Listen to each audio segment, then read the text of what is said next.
Good afternoon. It's 1 o'clock. I'm going to call us back from recess for 2022 budget. Just going to make sure we've started live stream. Live stream is on, so welcome to the afternoon of December 1st for budget. And first up, we have Parks and Recreation with Mr. Honesty, followed by FCSS and requests for sponsorships. So whenever you're ready, Mr. Honesty. Thank you and good afternoon. We have a few projects identified in our operating plan for 2022. The first one being strategy 1.1, which talks about our continued efforts to develop some strategic planning towards future visioning of Parks and Recreation. So we have some priorities in there and some outcomes, and it is also addressed in the MPCP as well for additional supports to complete that project. I just wanted to also, maybe that's the best time to address a question was held previously around the previous master plan. I think we can definitely share that with council, and we shared that with PRAC in July, or advisory committee PRAC, with a complete listing of kind of the outcomes that we've achieved since 2006. So we can share that with council if they wish, whether that's in a formal setting or through an email. We're able to do that.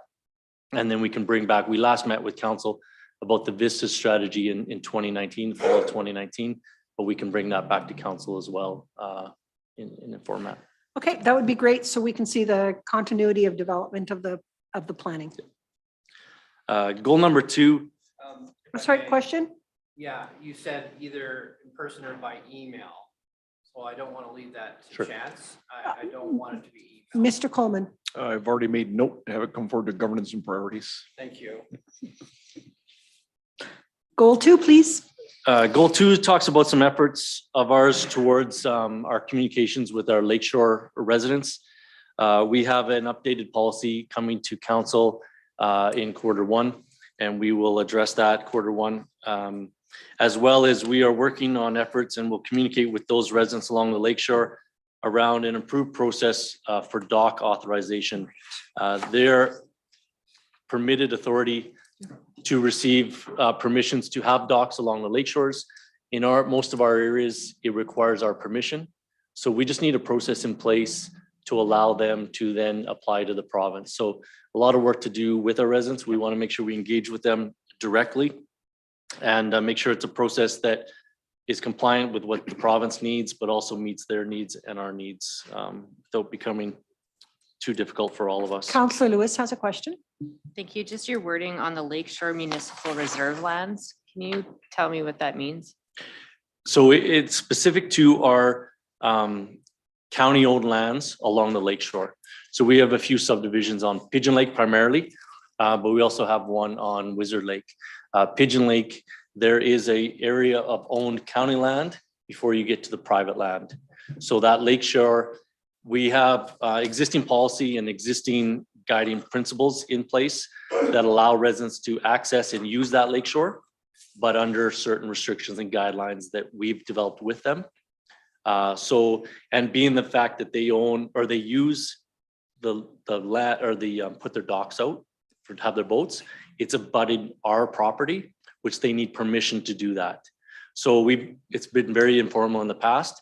The province has now guided us towards a process where it needs to be formalized a little bit more. So we'll just make sure we work closely with the residents to guide them through that process. Okay. Any further questions on that goal? Yeah. Go ahead. Do we not have some MR property on the backside too?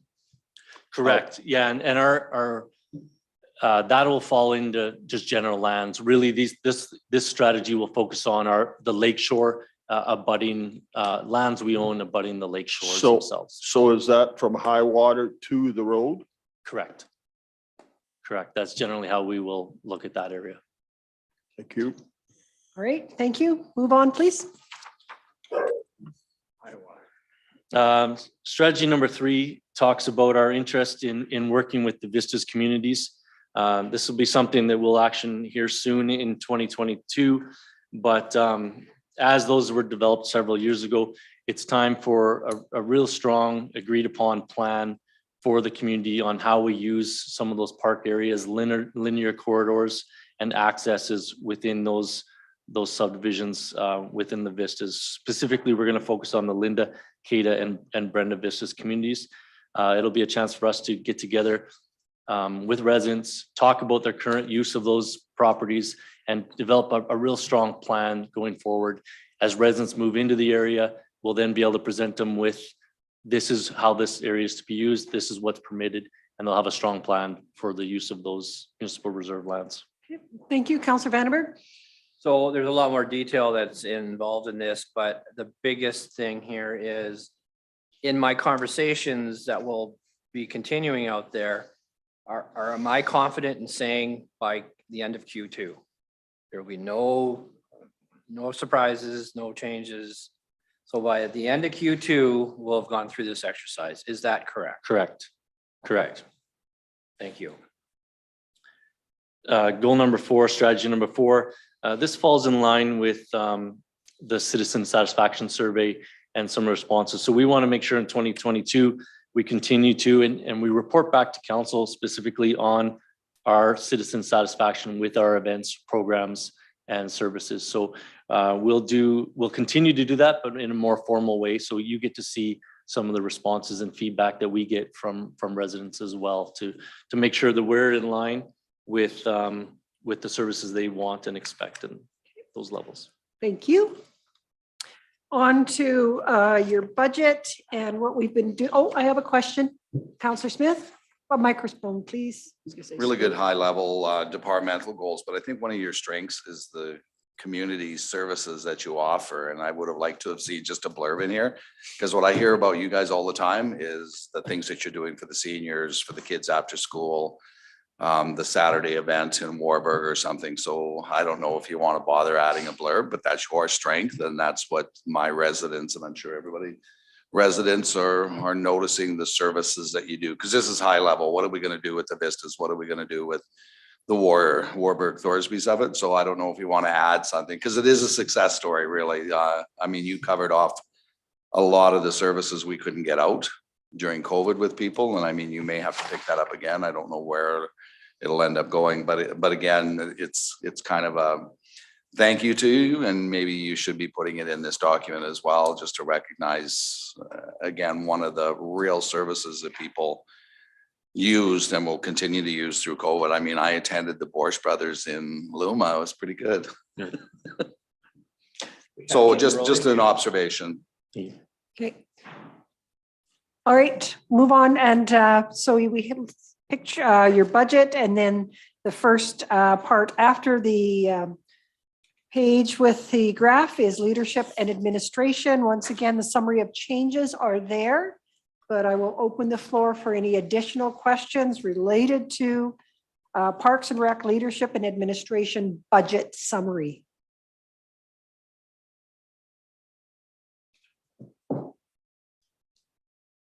Councillor Lewis. Thank you. Your increase in your earnings and benefits under 2,100, is that with the anticipation of the additional employee? Maybe I'll have Natasha speak to the specifics. Natasha? So through the chair, thank you. That is any increases within the earnings and benefits. So when we spoke in camera yesterday, there was a position that was being considered. But it also includes additional benefits and things like that. Yes. All inclusive. Okay, well answered, Mr. Honesty. Campgrounds? Campgrounds budget?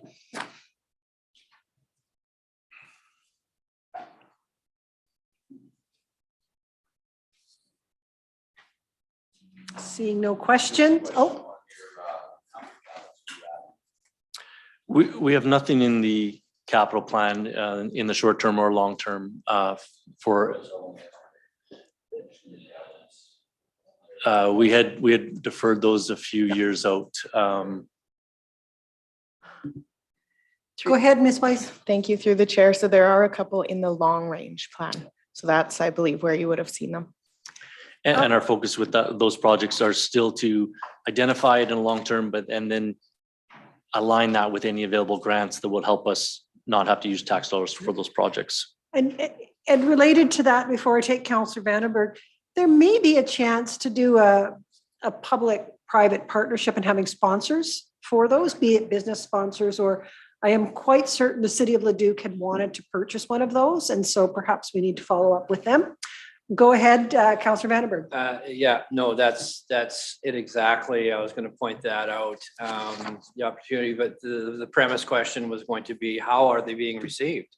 Oh, great. Are they booked to the nines, a waiting list type of thing? So, and if the answer to that question is yes, we should be looking at another opportunity, maybe perhaps a little bit sooner than later. And the P3 or that kind of situation allows us to leverage investment dollars.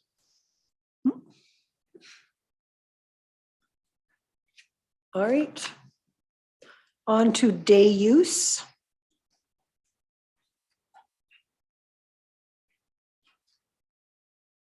And I do notice that the one increase is from Genesee Group Campground, so that's been well received and probably well used. Is that correct? Yeah, correct. We were happy, being that realistically was the first year of full operations. We had 9 weekends booked. Sunnybrook will book about 12. So I believe that that's where we can get to at Genesee as well. The shoulder seasons is where we have some vacancies, but generally in those prime weekends, we're 100% capacity. Perfect. Good to know. Any other questions on day use? Cost shares.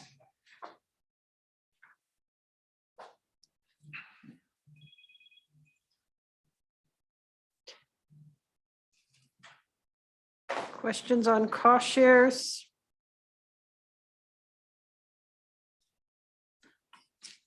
Seeing none, thank you for your support. Community development.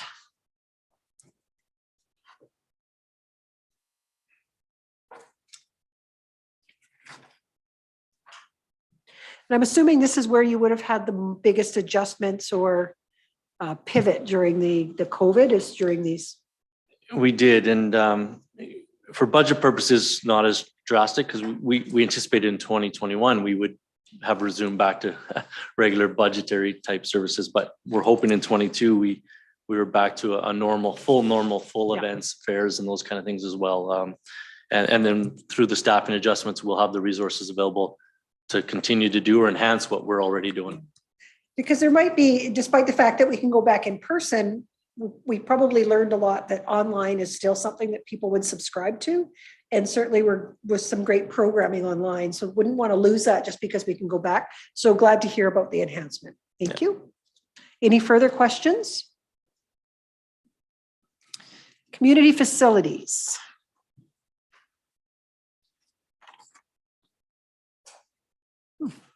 This is just a hiving off of This is a just readjustment of where the Nisku Rec Center will sit now correct. that it's This is a removal decommissioned. from my budget, and it's been added to the corporate services budget. Belongs to Ms. Klamosko now. Library support. Just if I may add a comment here. Traditionally, the library board will come in prior to budget, but we have them scheduled to come in January. But we don't anticipate significant adjustments from what I've budgeted. Great.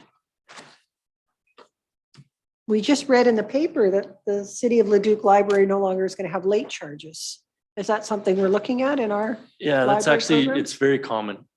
It's pros and cons, but the reason some choose to do that, and we've done that in New Sarepta, is because if you have a late charge, you may never Oh, come you back might because then not you have to come pay your back, late charges. right. And the whole intent of a library is to welcome them back. And then sometimes they'll do a modest charge or a way for them to pay back their loss, but you lose a customer essentially if they have to pay a late charge. So it's a Thinking. difficult situation for them to be in. But that's an interesting perspective I hadn't thought of. It's true because I've done it a couple of times. Wait a year and I'm good to go again. Okay, I think we're on to fees and charges. Ms. Weiss? So this year, thank you through the chair, this year behind your blue sheet in tab 21, What we've done during this budget is typically the 2022 facility funding summary would come forward to council in January. Okay, And however, it falls in nicely with the budget process. So we have included it this year for approval with the budget. So Mr. Honesty would like to go through that document before we go to fees and charges. I understand why you moved, I understand why you moved spaces. This new sheet is confusing me. And it's behind the blue piece, Councillor Thanks. Vandenberg. What would you like to tell us about this? Just that this is, we're trying to find some efficiency. So this matches what is already in the budget. It just provides the details of those facilities and the amounts that we are funding them. It reduces the fact of me coming back in a few weeks with official motion in That another makes good mechanism. So sense. find some efficiencies there. The only key change to identify is the additional $12,000 to the New Sarepta Agricultural Society, Right. which was part of their request this fall, direct from the Ag Society. So I've added that into the budget. And then we have not adjusted any others. We have continued to identify the New Humboldt Parents Group as a conditional, so we won't provide that funding. We intend to still hopefully meet with them and talk about as they transition into that facility and how we might support them. So that is the only one that will not be paid here in January, and we'll leave that till a later date. And just on that, just an observation, because we just finished the library. One of the things not covered by their funding was library. Right. And how could we help the small charter school either access the libraries that are near them or find a way with libraries? So there's some opportunity there, even in just that one little area. Councillor Vandenberg? So is this the forum for us to explore the notion of advocacy for our community halls in terms of some of the costing that they have to go through? So being able to advocate, giving them a break on their power, some of their utilities that they have to endure.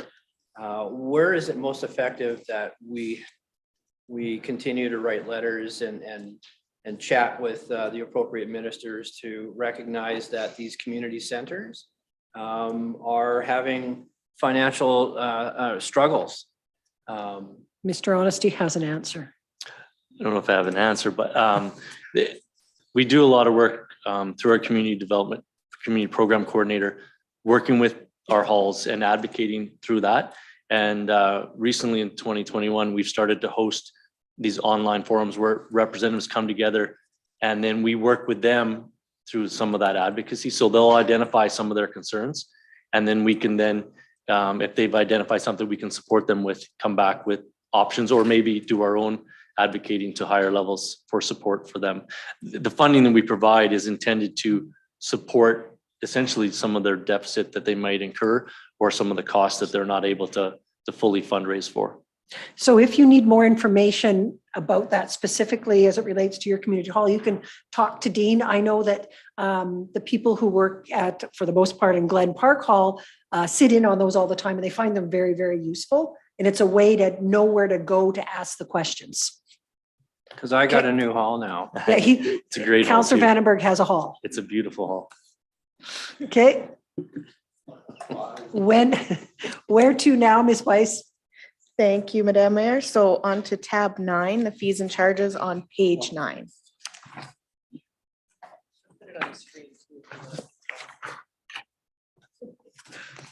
No, it's not there. Page 9. Okay. No changes or some changes on the, I will start again. Mr. Honesty, can you address any changes you have in fees and charges? And then we'll see if there's any different or alternate questions. Go ahead.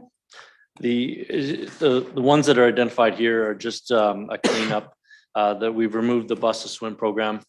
We no longer provide that program through our services. So we just removed it from the fees and charges themselves in the recreation area. The other change was just to the park improvement reservation. That's just been incorporated above already identified. So just a bit of bookkeeping. Yeah. Okay. Other questions on Parks and Rec fees and charges? Councillor Vandenberg. You removed one improvement fee, but the other one that's in red, is that supposed to be removed or just in red? Or is that an ad? It's an ad. So I'm that's on page 10 of 21 in tab 9. So the strike through is a removal and it's been replaced at the top where it says park improvement fee. Is that correct? Is that, Correct. so I don't get why you did that. Why did you remove it from the one category and move it to the other category? Is it, so Yeah, it's an it's apply to All all? of them now, Yeah. as opposed to Just Sunnybrook, Genesee. I'm Yeah. seeing a nod and a affirmation. Yeah. Okay. Okay. Question, Counselor Lewis? I see you don't have a cancellation fee for your campgrounds. I got charged one. We have, it's not a fee itself, but it would be the refund. You wouldn't get charged an additional. It would just, we have a refund process. So if you cancel within a certain time, you just don't get your full refund. So it's not a cancellation fee. It's just a amount that you were refunded based on when you cancel. Bit of an administrative fee held back. Kind of a profiling thing too, I think. Okay, thank you. All right, thank you for the Parks and Rec budget. On to FCSS. So that is under tab 17. 17. We've identified a few projects in 2022 for consideration. The first one's goal number 1, talks about our efforts to reduce barriers. And again, we're following our social framework document that was approved a couple of years ago. So, all these projects will in line with our efforts with that social framework document. And number 1 talks about just reducing some barriers. As we are aware, one of our primary goals is for seniors to live at home as long as possible. But we identify that transportation barriers are impacting them. We also know that residents themselves rely on each other and volunteers and different people to help drive support. So in 2022, we'll engage more with those seniors, we'll engage more with those community volunteers and try and see if there's a role for us to play, support, advocate for reducing barriers for those that don't have the neighbors or don't have the family members that can support their transportation concerns. For me. Number 2 is an extenuation of what we intended to do in 2021. But in 2022, we intend to hold a social awareness event to bring awareness to businesses and residents and elected officials around some of the social areas of focus in this region. And we're actually just meeting tomorrow with the Chamber of Commerce, which will be a key partner for this activity for us. You can very much envision a chamber luncheon, just a chamber luncheon focused on social awareness. That'll be a little bit like, if I may, Mr. Honesty, I spoke at a senior event that you would put on and there were around the room, there were lots of other vendors. So that'd be the same type of thing. You can show up and it'll help you. Good. That's an excellent idea. Yeah, it'll have that trade show type idea, but Yes. it'll also have a few presentations just so people understand, if a business hears something, they know who they can refer people to. They know what agencies Yeah, are it's out there very for helpful. assistance. So I think it'll be good. And the chamber is a fantastic partner. Yep. So. Thank you. Goal 3? Yeah.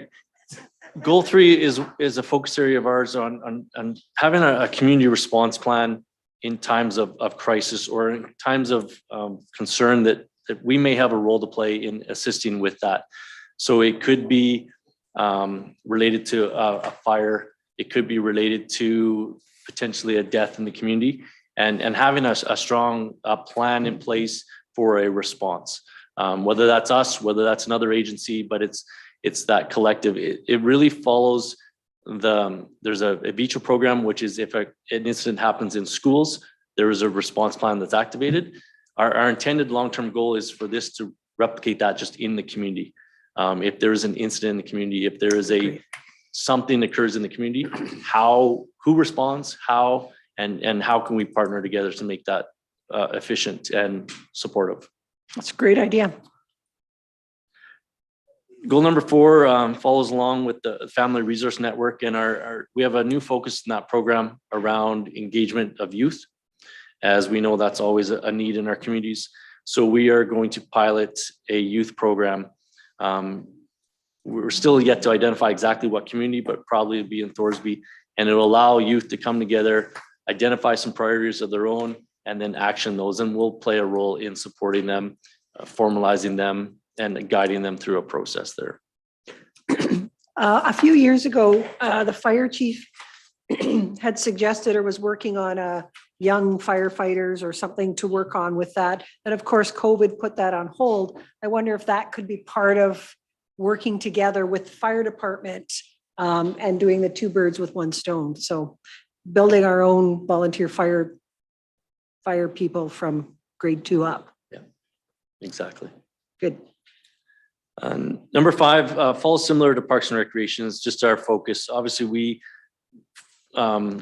receive satisfaction surveys. We receive feedback from our clients, our residents regularly.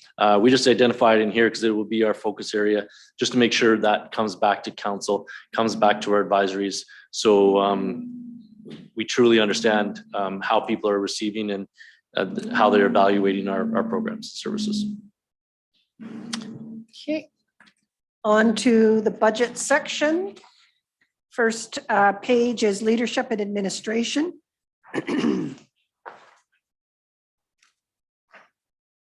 Any questions on that?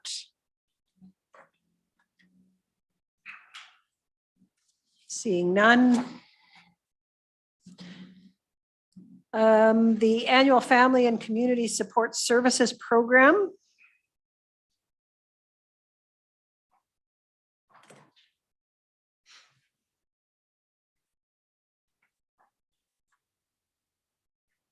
Good to see the decrease with the virtual part. And I know not all of this could be done virtually, but it's nice to see that where it can be, you guys are working towards that. Thank you. Bridges, FASD. Question from Councillor Lewis. Thank you. How many staff do you have for this section? There's 2 staff. Yeah, and that number will change. Clients will come and go, but our goal is to each staff will have 15 to 20 clients at one time. So generally we're in those low 30 numbers. So let's say 15 each that they'll work with daily and weekly and supporting them. Further questions? Okay, thank you. Family Resource Network. And this was the change last year with the granting, is that correct? Correct. Yeah, we're just completing year 2 of a 3-year grant program with the province for Family Resource Network. And the reason you don't see many adjustments is because it's a prescribed 3-year funding model. Okay. So we align very closely with that. All right. Thank you. Where to now, Ms. Weiss? Thank you, Madam Mayor. So we're going to tab 9, page 6. My God, he's got it. Page 6. We've just made a few adjustments to this.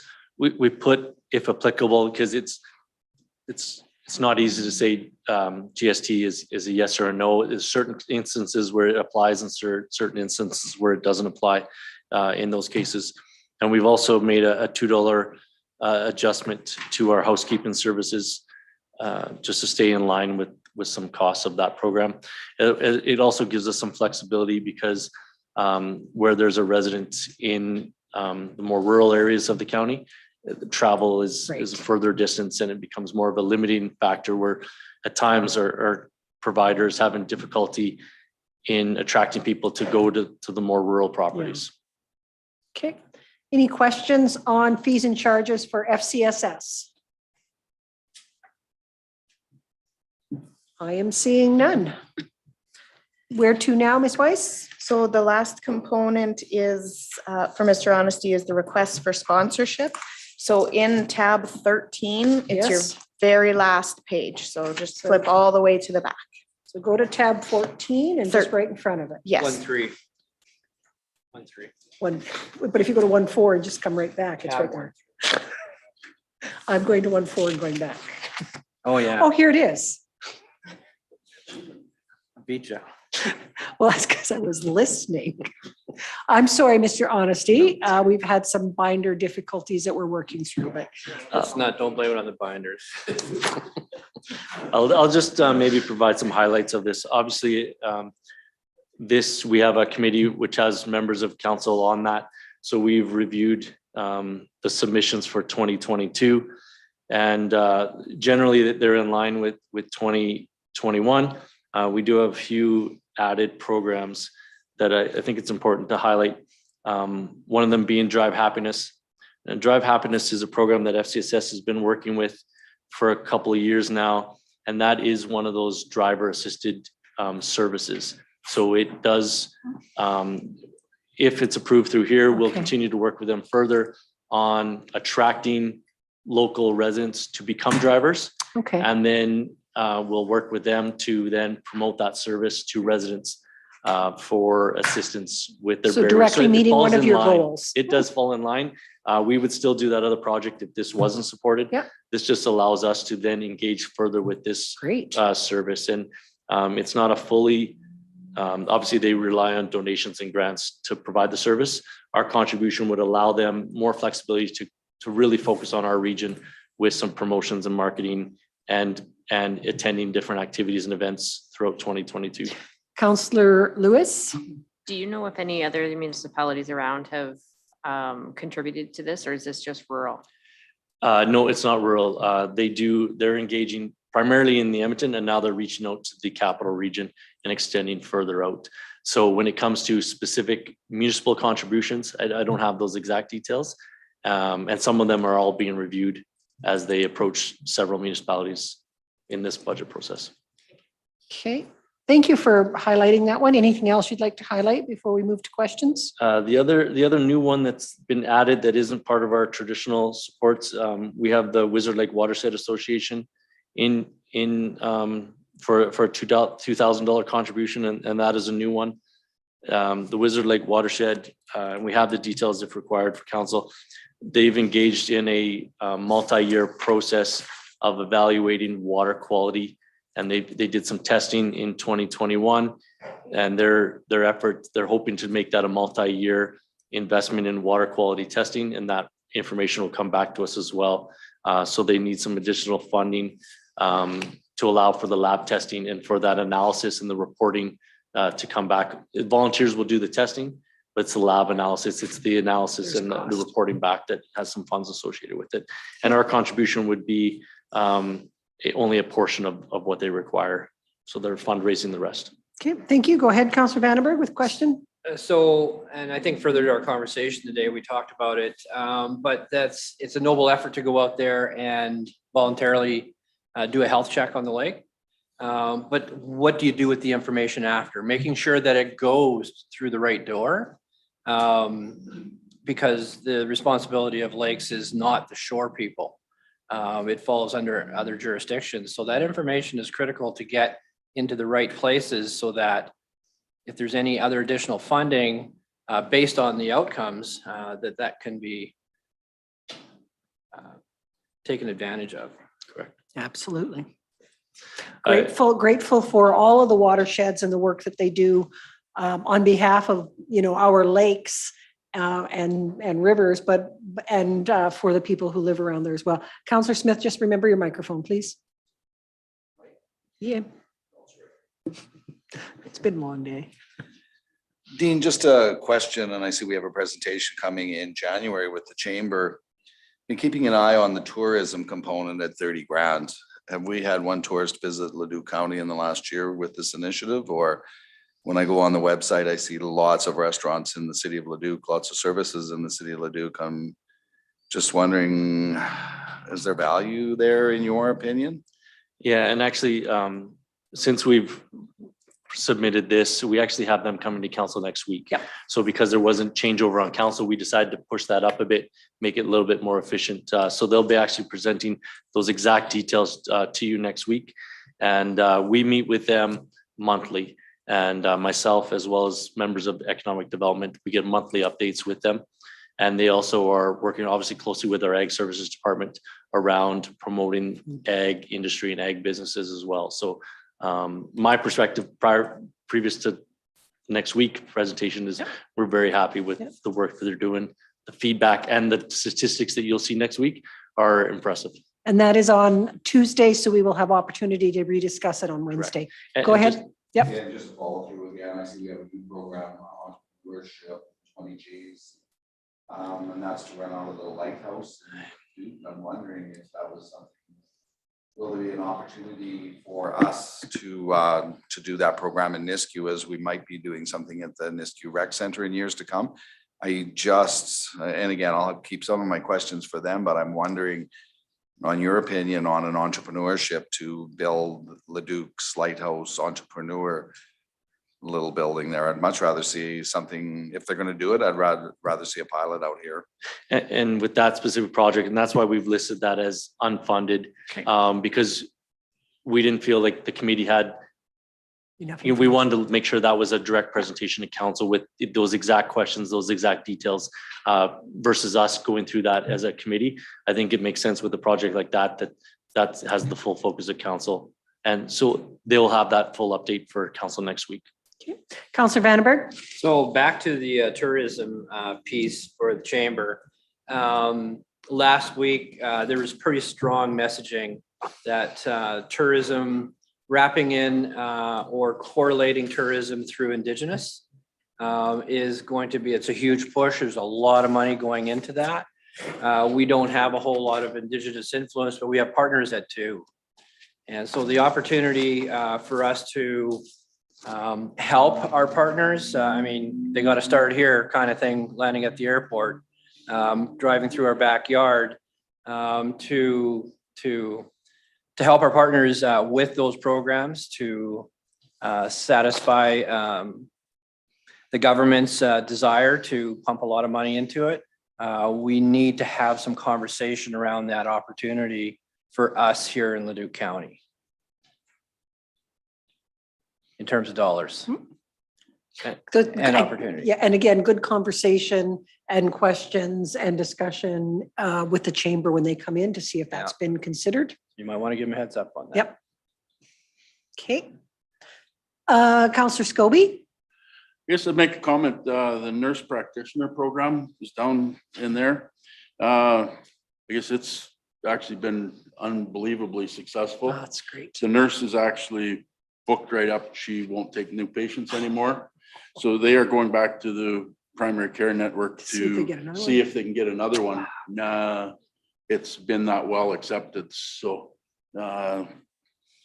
we paid this money for an administrator to double her capacity, and it's filled up, and they're looking for another person from the primary care network to fill another position there. Very, very successful and fits in well with your action plan about having seniors remain in their homes as long as they can.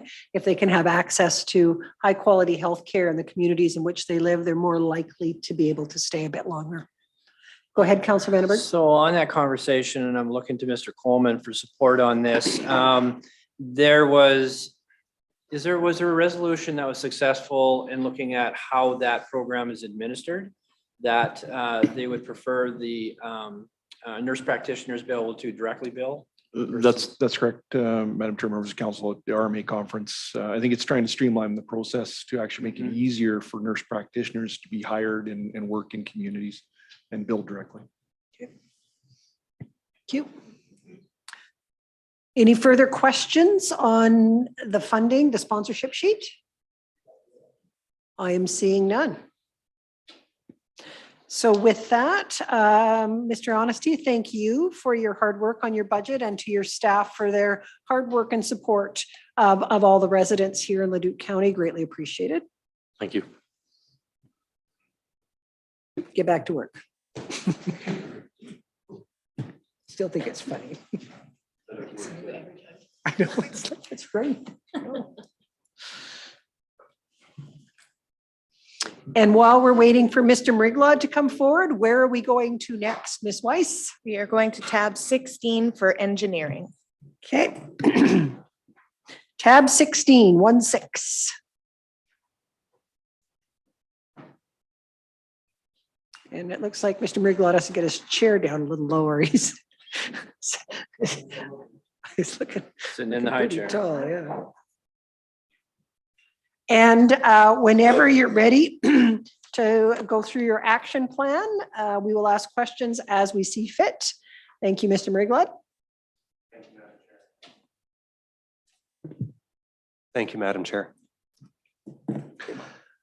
So moving to, I guess, the initial page of the engineering operational plan, the only real thing that I did want to highlight was the transit and project management engineer. Now, this revised org chart is going to be subject to council approval of, obviously, of that FTE, but just to show in context where that position would reside within the engineering group. Moving on to page 2 of the operational plan. Underneath goal 1, we have evaluate and improve the department's operational efficiency and effectiveness. And strategy 1.1 involves the review of internal and external processes. Now, this is essentially the same action that we had last year. We weren't successful in completing all the actions that we had hoped to. So this is basically a continuation of the efforts that we had started in 2021. Okay. Under goal 2, implement the 2018 to 2021 economic development and growth management study. This is really the best tie for this sort of work. So in conjunction with utilities, ensure NISCU is business ready for any potential new industries. So the 2 actions that are contained underneath the strategy is to work with third-party utility companies, this be natural gas, electricity, to determine capacities for servicing industry. And from this, we would report on the inventory status limitations in regards to third-party utilities. This really dovetails into the utility works. We're looking at municipal utilities like water, wastewater. Between those 2, we can get a good overall picture of how much capacity is available, how much needs to be reserved for existing NISCU, and existing development, existing redevelopment that falls within all the plans that are currently underway with planning development, as well as what's available for new growth, and then also perhaps forecast what the shortfalls might be to reach the full development footprint of NISCU as it's currently planned.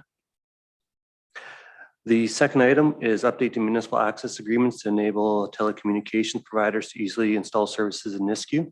This is something I did mention at a earlier Public Works Committee meeting, where we want to take a look at the existing agreements. Some of them are very dated. Some of them don't necessarily cover existing technology like fiber. So we do want to modernize these agreements and basically have them ready to go. So as new players come within the market as well, we are ready for them to enter the market so they can hit the ground running. Any questions on that one? Go ahead, Councillor Vandenberg. So just to talk about 2.1 and reporting on the inventory status limitations to utilities, including water, wastewater, natural gas, electricity.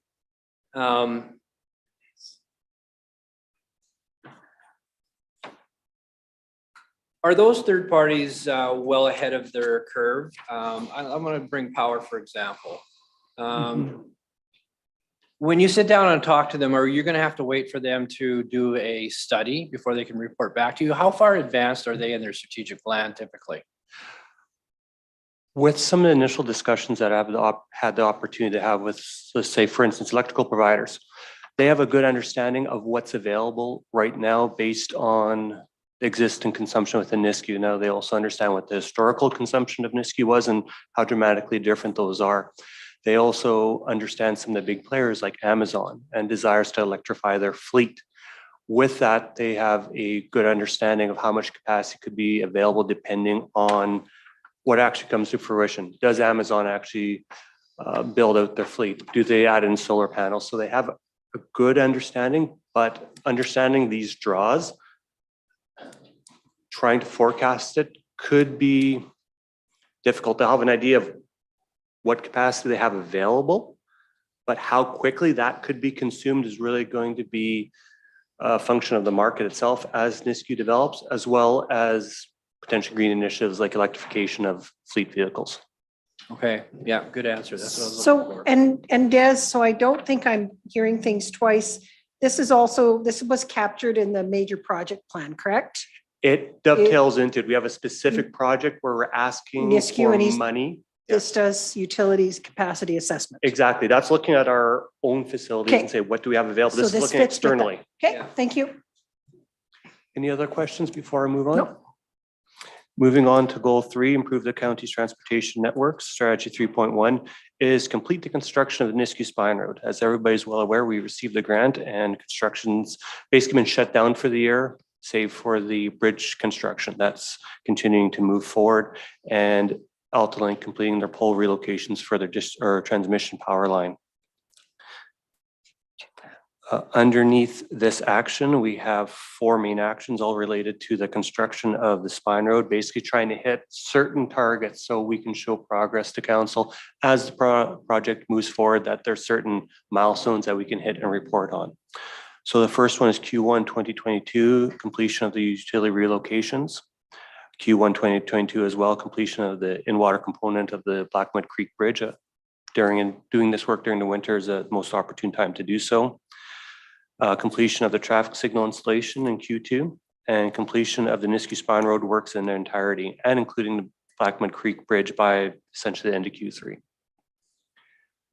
Under strategy 3.2, develop and implement a gravel road reconstruction and maintenance program using data from the rural roads. So the actions will be monitor and report on the rural road network condition rating. So this is basically a year-over-year report. What we're doing, is it improving the network? Are we staying the same, or are we falling backwards? And it's important that we provide a constant status update to council on that project and all the works that ourselves, road operations, put forward in order to improve the road network. The second action is using the data from the Transportation Master Plan and a rural roads rating, develop a rural roads multi-year capital plan. And essentially what we want out of this is to have a multi-year plan created and presented to council or to Public Works Committee. Then this would work its way into the budgetary process to be essentially prioritized with every other capital project and expenditure that the municipality has underway. Any questions on the strategy 3.3 before I move on? No, but the 3 that you've mentioned were mentioned by road operations and the support that you provide to them. So very heartening to hear you guys working so closely together. Thank you. Duplication service. No. Strategy 3.3 is develop and implement Not do- a surface road maintenance and rehabilitation program. So in Yes. conjunction with the road operations and using data from the Transportation Master Plan and the pavement rating system, develop a multi-year capital plan. So this is the surface component, and the one previous is the rural roads component. And essentially we do the same thing that we do every year, is we develop a multi-year surfacing program. Basically, we take a look at the current state, what needs to be improved, what can be deferred, and present a plan for Public Works Committee consideration, which then works its way into the budget process. Monitor and report on the pavement network condition rating. Again, this is to produce a year-over-year improvement to the road network. Are we getting better? Are we stagnating? Or are we getting worse? And it's important that we provide that update to council, because that's all tied to the investments that we make on an annual basis. Implement and update the 5-year pavement preservation plan. This is tightly tied to item number 1. Item number 1 to be more looking at new surfacing, while this one is more looking at preservation of our existing network.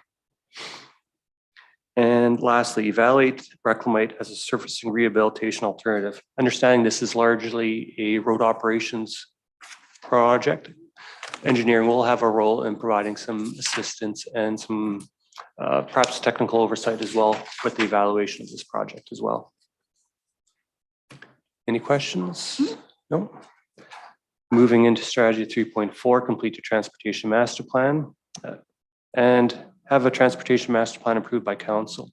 So we are slated to come to council in a workshop this month to go through the draft transportation master plan. We will review that with council. If there's any amendments made, we will make those. And then the intent is to bring this forward to council in January of 2022. Goal 4 is investigate public transportation opportunities within the county and across the region. So strategy 4.1 is establish a new transit service giving the anticipated termination of Leduc Transit, the existing transit collaboration between the county and the city of Leduc in late 2022. So the first action would be determining the transit needs for Leduc County. And we would complete the transit needs feasibility study for Leduc County. And second action is secure transit services for Ladue County based on the findings of the study. So this actually has two actions associated with it. First one is develop a request for proposal and an implementation plan for transit service. Question from Councillor Smith. So again, just an observation, and again, through to Dwayne. So I guess this is the moment that we do switch our transit from Rick Thomas's desk to engineering then. For that, it's we're moving, I'm just getting it out of Rick's office and into Dez's. That's correct. I mean, Rick is still here to support Yeah. that transition. It's but a good idea. It's off the corner of his Yeah, desk. I think it's a good This- idea. This to- gives us focus on Yep, it transit, does. which I think is important. And the thing we spoke about, if I could just to follow up, staffing would then go into that department if required. That's correct. Yeah. Okay, thank you. All right, and then continuing, and lastly, once we have the RFP developed and implementation plan in place, implement a new transit model fit for Ladue County for 2023. Any questions at all? All right. Goal 5, make continuous infrastructure investments to support the safety of those traveling in the county. Strategy 5.1 is address high incident locations throughout the county. So the first action is to advocate to improve safety at the county and provincial highway intersections as identified as high incident locations. So what we want to do is have acknowledgement at the very least by Alberta Transportation of the identified issues and have them develop an action plan to address these issues. If I may, Mr. Meriglod, I also think, and this might fit again back into corporate services, we need to be considering advocating to Alberta Transportation to fix their roads in our jurisdiction. Not just, and we had a conversation about that earlier, about their that's a big word. Their lack of attention to the crumbling roadways. And I think that, yes, we're concerned about the intersections, but as Councillor Scobie said, we are also the people who are getting the phone calls when Highway 31 and 616 and whichever 814 aren't performing, they come to us. So I think that we need to find a way to gather that feedback, and then whether it's through the corporate services advocacy leg, to find a way to advocate that out.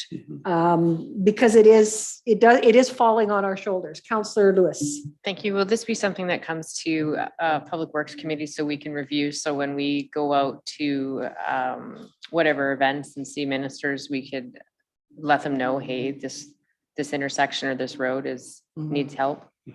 That is absolutely phenomenal segue. And at the December Public Works Committee meeting, I have a list of priorities for Public Works Committee discussion to put forward as potential advocacy points for Public Works to move forward. Now, this would be the council members, but it'll also be the opportunity to perhaps maybe invite the minister to attend a Public Works Committee meeting to have discussions about 3 or 4 of those vital issues. It's something that we used to do a number of years ago, is sit down. It was actually with the ADM at that point in time to discuss the issues. I think it might be more appropriate for council to address the minister about these issues. And I just want to state, I did not see that in Dez's playbook. I just thought it was a good idea. So, go ahead, Councillor Vandenberg. We did try to suggest to earlier service on. Yeah. But you know what? There is something to be said about having a conversation. I don't know. Transportation. Yeah. We've got one that's great to us, but the one that needs to hear this needs to be here. So if you can pull that off, that's good. And I think one of the benefits of our location is that we are not far from where the ministers are. And so it's easier for us to get a meeting and be able to sit down than it is for some other municipalities. So we need to make sure that we are taking advantage of that. Absolutely. The airport's got stretched, we'll get Uber one in there. Okay, goal 6. Perfect, thank you.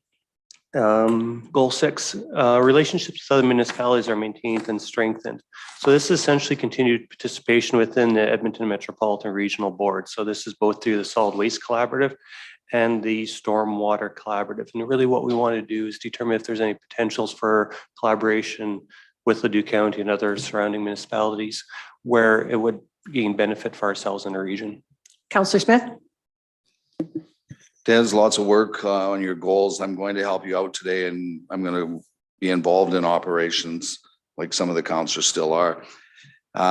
Relationship with other municipalities. You have this as Q4 2022 to determine potential for regional collaboration and solid waste. I can solve that for you in Q4 2021. Not going to happen.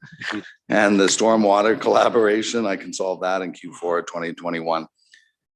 The appetite's not there to do anything that's not in a city. Where I live, stormwater runs over the hill, down to creek and into the Manistic. For garbage, I remember their pet project about Pickle jars. doing all their other stuff. If it's not city driven, they're not interested in how we pick up our garbage. So again, you could probably take that gold off, mark it Q4 2021, because there's no value, in my opinion, to regional garbage. Not going to happen unless you name the city of Edmonton. And stormwater, I'm sure we all have stormwater that we solve on our own places, right, guys? The city of Edmonton doesn't come out to my place and go, okay, let's plug this up. So again, goal 6, take it off your plate. Just I get so frustrated with the goals of the Edmonton Metropolitan Regional Board, and these are the ones I'll roll my eyes for the next 12 months as we go through this one, because nothing will ever come out of it. So lessen your workload, shake your head like the rest of us at the table, and save some money. If I may, ye of little faith, I felt that way 3.5 years ago when we started RAMP. And we had many very difficult discussions with our urban partners, and we have something now. So we have good representation on that committee from the county perspective. And it really is about continuing to grind through those conversations. It cannot be, because if we're not at the table grinding and asking, that rural voice gets lost and we will not be part of it. So I am saying that what I've learned is that the expertise that we have in our administration, plus the tenacity of our counselors, will get us farther than not trying. If I could follow up, I'll be looking for good news then in Q4 2022. We will bring it. When we do have a regional system for our waste, as well as. No, we'll have a Tim can help report me for how deal to with do my it. Stormwater at my house. Okay, I have Councillor Vandenberg, and then I think Mr. Mriglod would like to. So, and I think that Des will speak similarly to this, but goal 6 is actually, it needs to stay there. The rule of voice is the voice of reason. Yeah. We have to be at the table because in my experience, there's just a lot of rubber stampers there. And until you generate that conversation and, oh, I never thought about that. Yes, that's exactly what's going to happen. Urban will just run right over it. But as the rule voice at that table, we have a different perspective and we're challenging that way of thinking. And so we still gotta grind it out and we gotta be there. Additionally, we have a regional landfill who may have a different voice and how it communicates to the EMRB may change somewhat. Given the direction of the landfill to that voice at that larger table. And these are all the voice of reason, the grinding and that sort of thing. So, and I know that Des is very much plugged into those conversations. So I would encourage him to carry on with goal 6. And I look forward to the overwhelming success. The grinding and the voice of reason? Sure. Success comes one good decision at a time at the EMRB and these committees, and we can make that happen. Mr. Mriglod. I guess to reiterate the conversation, it's a little bit like gold panning. You have to go through a lot of grit before you find that nugget, but there are some nuggets in there that we can definitely move forward with. One that I think has some legs potentially that will have benefits for municipalities' agricultural plastics. Ladue County moving on our own, the chance of us having a good, successful agricultural plastics recycling program is probably pretty limited. However, if we start partnering with other rural municipalities like Sturgeon County, Parkland County, where they already have some experience in that, we can learn from those experiences, and maybe as a group, we have a better chance of success than just simply moving alone. So it's not necessarily the entire group. Sometimes it's going to be subgroups. It's going to be a donut sometimes to move forward on certain aspects. And I guess to reiterate Councillor Vandenberg's comment as well, I hope that Ladue County is also the voice of reason there too, because one of the things I constantly try to do is to challenge the conversation and try to set some realistic expectations versus moving to something that may not necessarily be achievable without some solid intermetrics. Thank you. Well said. On to budget pages. We have leadership and administration to begin with. And the summary of changes is just on the back side of the front page and are described there. But if anyone has any additional questions about the budget and or the changes, now is your time. Councillor Vandenberg. So just a clarity question. 6 full-time staff, does that include the new position, the Potential of, potential position, and does the budget reflect that? Ms. Weiss? Thank you, Madam Mayor. So yes, the budget reflects all of the adjustments that were brought forward on Monday in our in-camera session. Yes. And the descriptive of the number, the organizational chart accurate? It's 6 team members, yes, not including myself. Okay, thank you. Any Oh, yes. further questions? 5+1. Any further questions? Go ahead, Councillor Scobie. On the removal of the aggregate payment levy from here and put it under road operations, I see you're removing $50,050 and road operations, it's coming in at $40,000. I was just wondering, is there a difference? Where's the missing money? Yeah, what it is in 2021, we had budgeted 52,300 as potential revenue from the cap levy. In the road operations budget, budgeting for the cap levy, they're projecting only about $40,000 worth of income. So it's not necessarily missing money, it's just declining revenues. Okay, All right. and I guess the way those pits are going, it may not make that. You're absolutely correct. Be perfectly honest, I don't think we had $52,000 this year in the revenue. I think we'd be lucky if we had half of that. And next year probably worse. Yes. Okay, thank you. All right. Thank you for that. Bridge program. No changes.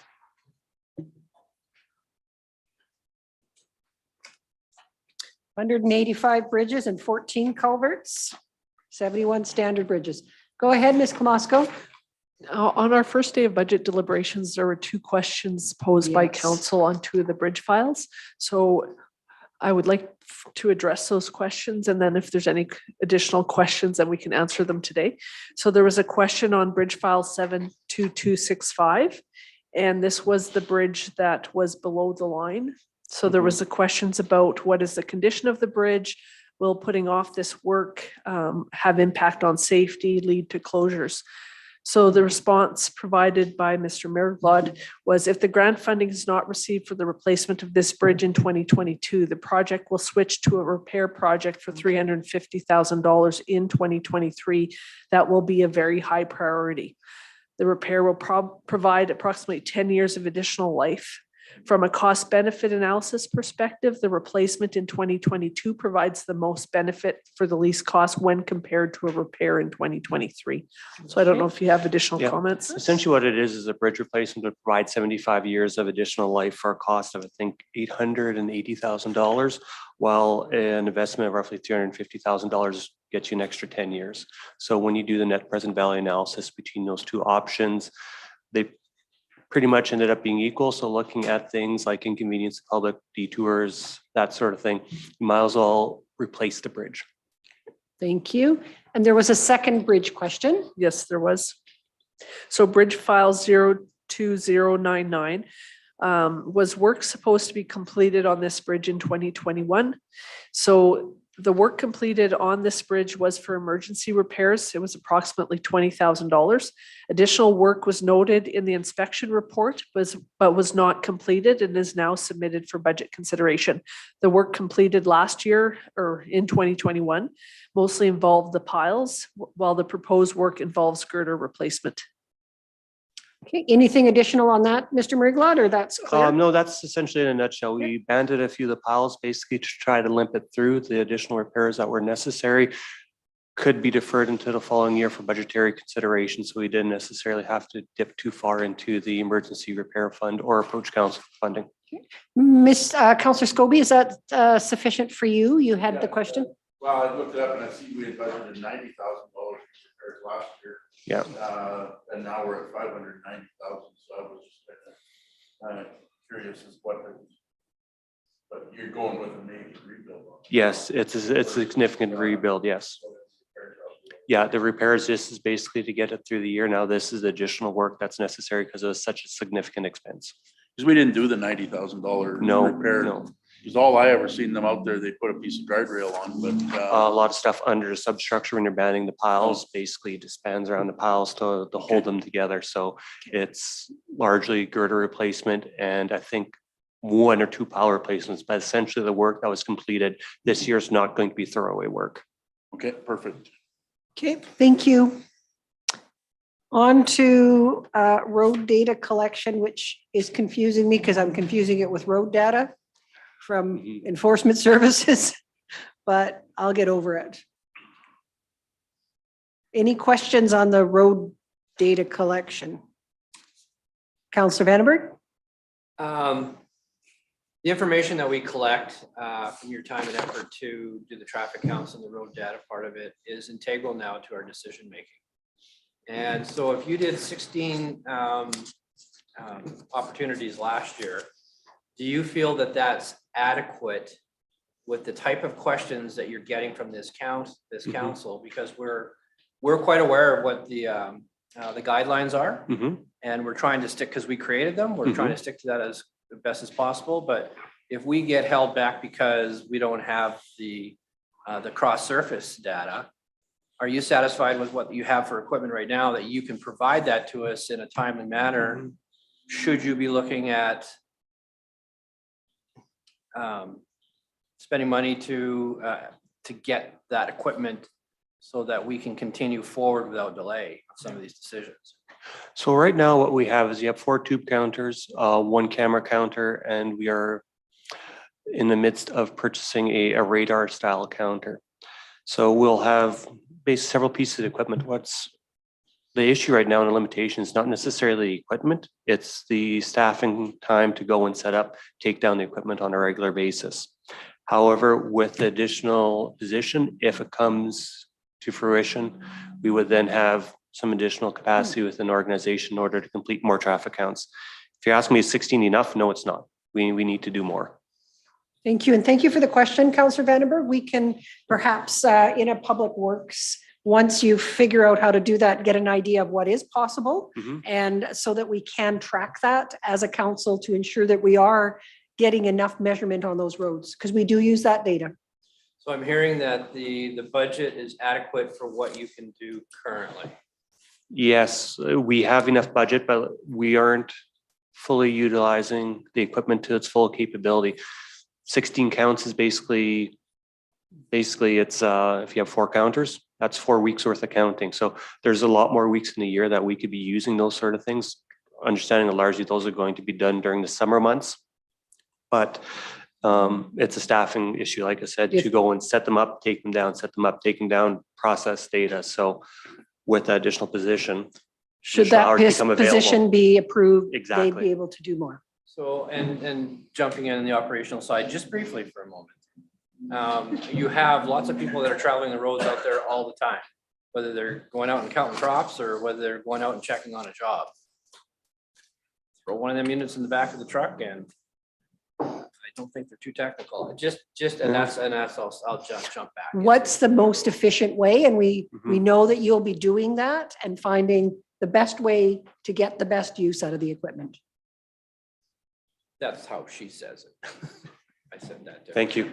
Okay, surfacing program. I warned. All right. And then where to, Ms. Weiss? Thank you, Madam Mayor. We're going to head over to the fees and charges bylaw, which is tab 9, page 5. We have just one comment on the road surfacing. Councillor Lewis, go ahead. Thank you. I love seeing a reduction in the engineering fees for external stuff. Yes, we're trying to do more in-house as well as rather than, it's been captured within the road projects as well. So we're streamlining stuff as much as possible. Okay, tab 9, page 5. And what we've been doing here, Mr. Murray-Glott, is just asking you first to highlight the changes, and then we'll open it up for any additional questions. Absolutely. So the changes that you see are largely around the changes to application fee. This is something that was discussed at the last Public Works Committee meeting where there'd be a fee for the permitting of undeveloped road allowances. So there's an application fee of $2,000. Excuse me. Transfer lease agreement or lease rights of a road allowance of $100. And then if you move into the sale of undeveloped road allowances, it's $2,000, as well as the sale of the road allowance itself would be at fair market value. Okay, and that realigns with policy, correct? Or that's aligned with our policy. Yes. Any questions on any of those or any other items on the engineering fees and charges?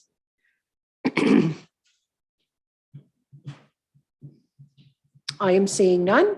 Thank you very much for your presentation this afternoon and your work on the budget. Thank you to your staff for all the support they provide to the residents here in the county as well as to council. We appreciate them. Now we get Mr. Downey. It's my favorite part of budget. So Madam Mayor and Council, we're going to start the utilities conversations in tab 26, which is our waste management area. Lucky 26.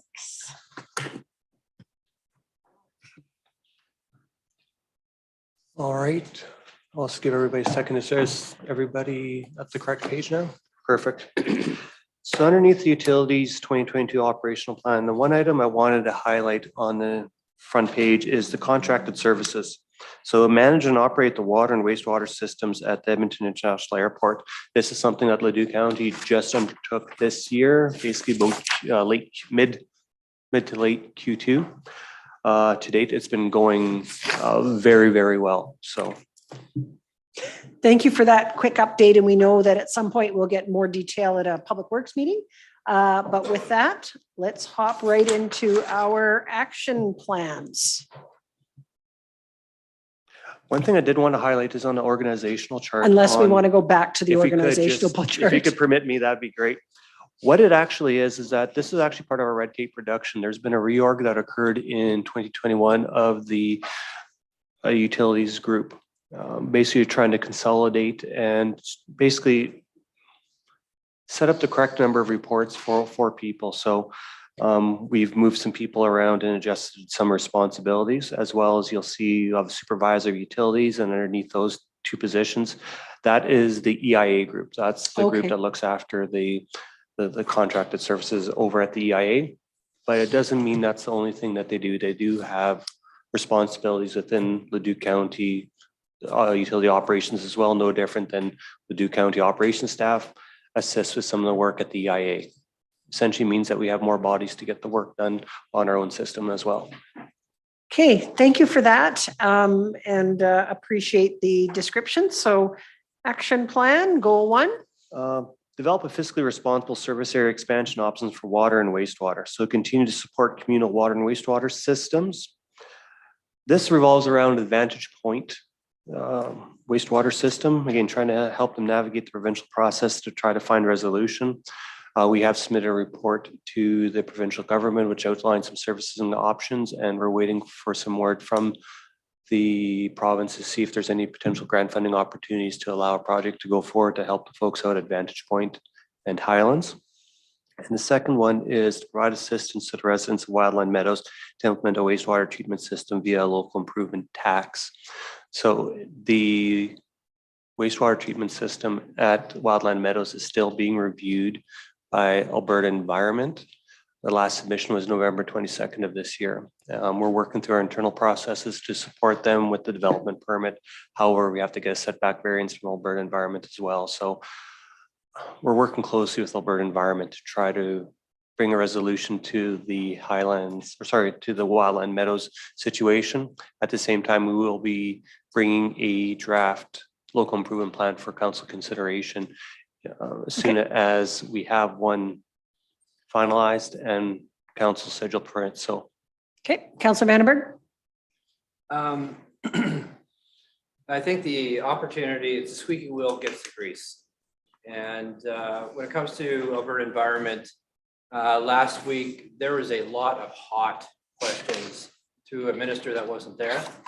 And the guy was promising to walk those questions over to the minister. And there is a lot of rural officials that have issues with Alberta Environment. I'm going to suggest that maybe the timing is right to reapply pressure to get in somebody's email. This is the right way, is proper way of saying it. And hopefully some changes are made. Real big push again on red tape reduction. And Alberta Environment was arguably one of those ones at the top of the list. Would you agree? It is the top of the list. And so that's why I say the timing of this might be appropriate. And again, fits into that advocacy strategy that this is one of those pieces we need to be advocating on, both the reduction of the red tape generally, but this specifically. Okay, strategy 1.2. identify wastewater and water system growth opportunities. So the first one is complete utilities assessments for the growth hamlets. This ties into the third-party utilities component that was within the engineering operations plan. From this, we'll determine available capacities, utility servicing strategies, upgrade requirements, phasing, and project costing for the hamlets, Rollerview, Kavanaugh, and New Sarepta. Now, obviously, this is dependent on the major projects plan approval. So essentially what we want to do with this is we have a good understanding of how much wastewater capacity we have at these different locations. We need to determine exactly the opportunities for water servicing, cross-reference those and say, well, if we have more water than we have sewer capacity, what would it take to bring that up to a similar level?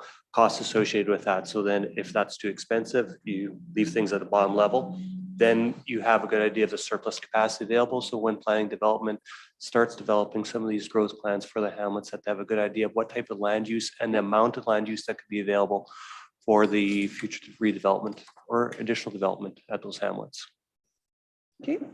And we did have that discussion in the major projects part. All right, optimize utility operations. So this is mostly revolving around the infrastructure itself, though we do have a component on utility rates. So first one's continue the collection of utilities infrastructure inventory and condition assessment. So this is looking, what we do right now is that we do collect infrastructure data as we go and do our inspections, valve locations, conditions, hydrant location conditions, manholes, all those sort of things. This is to continue on with that as well. This has a few benefits to the municipality. The first one that's more holistic is that this forms part of the overall asset management plan. It provides at least some data to continue on with the development of an asset management plan for the organization as a whole. The other aspect it has is more tuned to the utilities group, where we can use this data to help inform the inflow and infiltration mitigation plan, which ties into the second action, which is continue with the reduction of inflow and infiltration within the NISCU system. So what we'd want to do is implement the recommendations of the inflow and infiltration mitigation program. What we've done is that we've done an assessment saying where are the issues as far as inflow and infiltration. We've had a mitigation plan to say, how do we address those issues? Now that we have understanding how to address those issues, it's for us to actually conduct the work. And then the last one, complete an update of the utility rates. So what we would do is by Q3 have updated utility rates schedule for the 2023 budget. So we have a very robust and I believe a great system of utility rates for the municipality, very transparent on how things are being charged.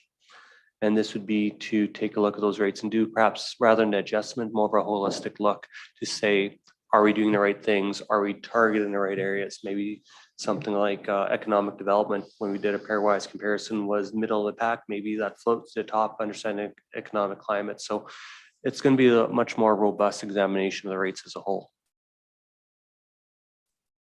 Okay, questions? Nope. All right. Strategy 2.2, in conjunction with engineering, ensure NISCU is business ready for any potential new industries. So determine the potential limitations for water and wastewater capacity within NISCU. So this would be complete analysis of available water and wastewater capacity within NISCU. So this is very similar to what we're doing in the hamlets, but this is more tuned around NISCU. We have redevelopment plans, we have existing development plans, we have area structure plans that are all in place. For us, what this would do is it look at the existing storage capacity. What do we need to reserve for existing development, redevelopment, what's available for new development, and identify where the potential limitations would be, and potentially identify when additional capacity may be necessary in order to allow the development plans that are currently on the books and future ones to actually be developed. The other aspect is looking at the wastewater capacity, identify any limitations that might be present. Every year, we do have to provide growth projections to the commissions about what we plan is going to happen. These would then also better inform what's going to be required. Questions? Councillor Vandenberg? And I know your intention is to cover, you're talking about NISCU is business ready, and up above you talk about utilities. But I think, but your actions are limited to water and wastewater in the business ready scenario in strategy 2.2. And I know that you talked about, and you understand the need to address power and natural gas, that sort of thing. I'm just wondering, does this benefit from adding those other elements in there? Because water and wastewater is necessary for business ready, but so are the other utilities that we talked about, which is a part of your strategy to begin with. Just a suggestion. I know that you're not going to ignore them, but I wonder if it's an opportunity to put them in there. Yeah, well, it's one and the same thing. One is the limitations for what information might actually be shared by third-party utilities, because again, it's a certain amount of business confidentiality, but at the same time, they can identify some potential limitations, say that we have enough electricity for this or different scenarios.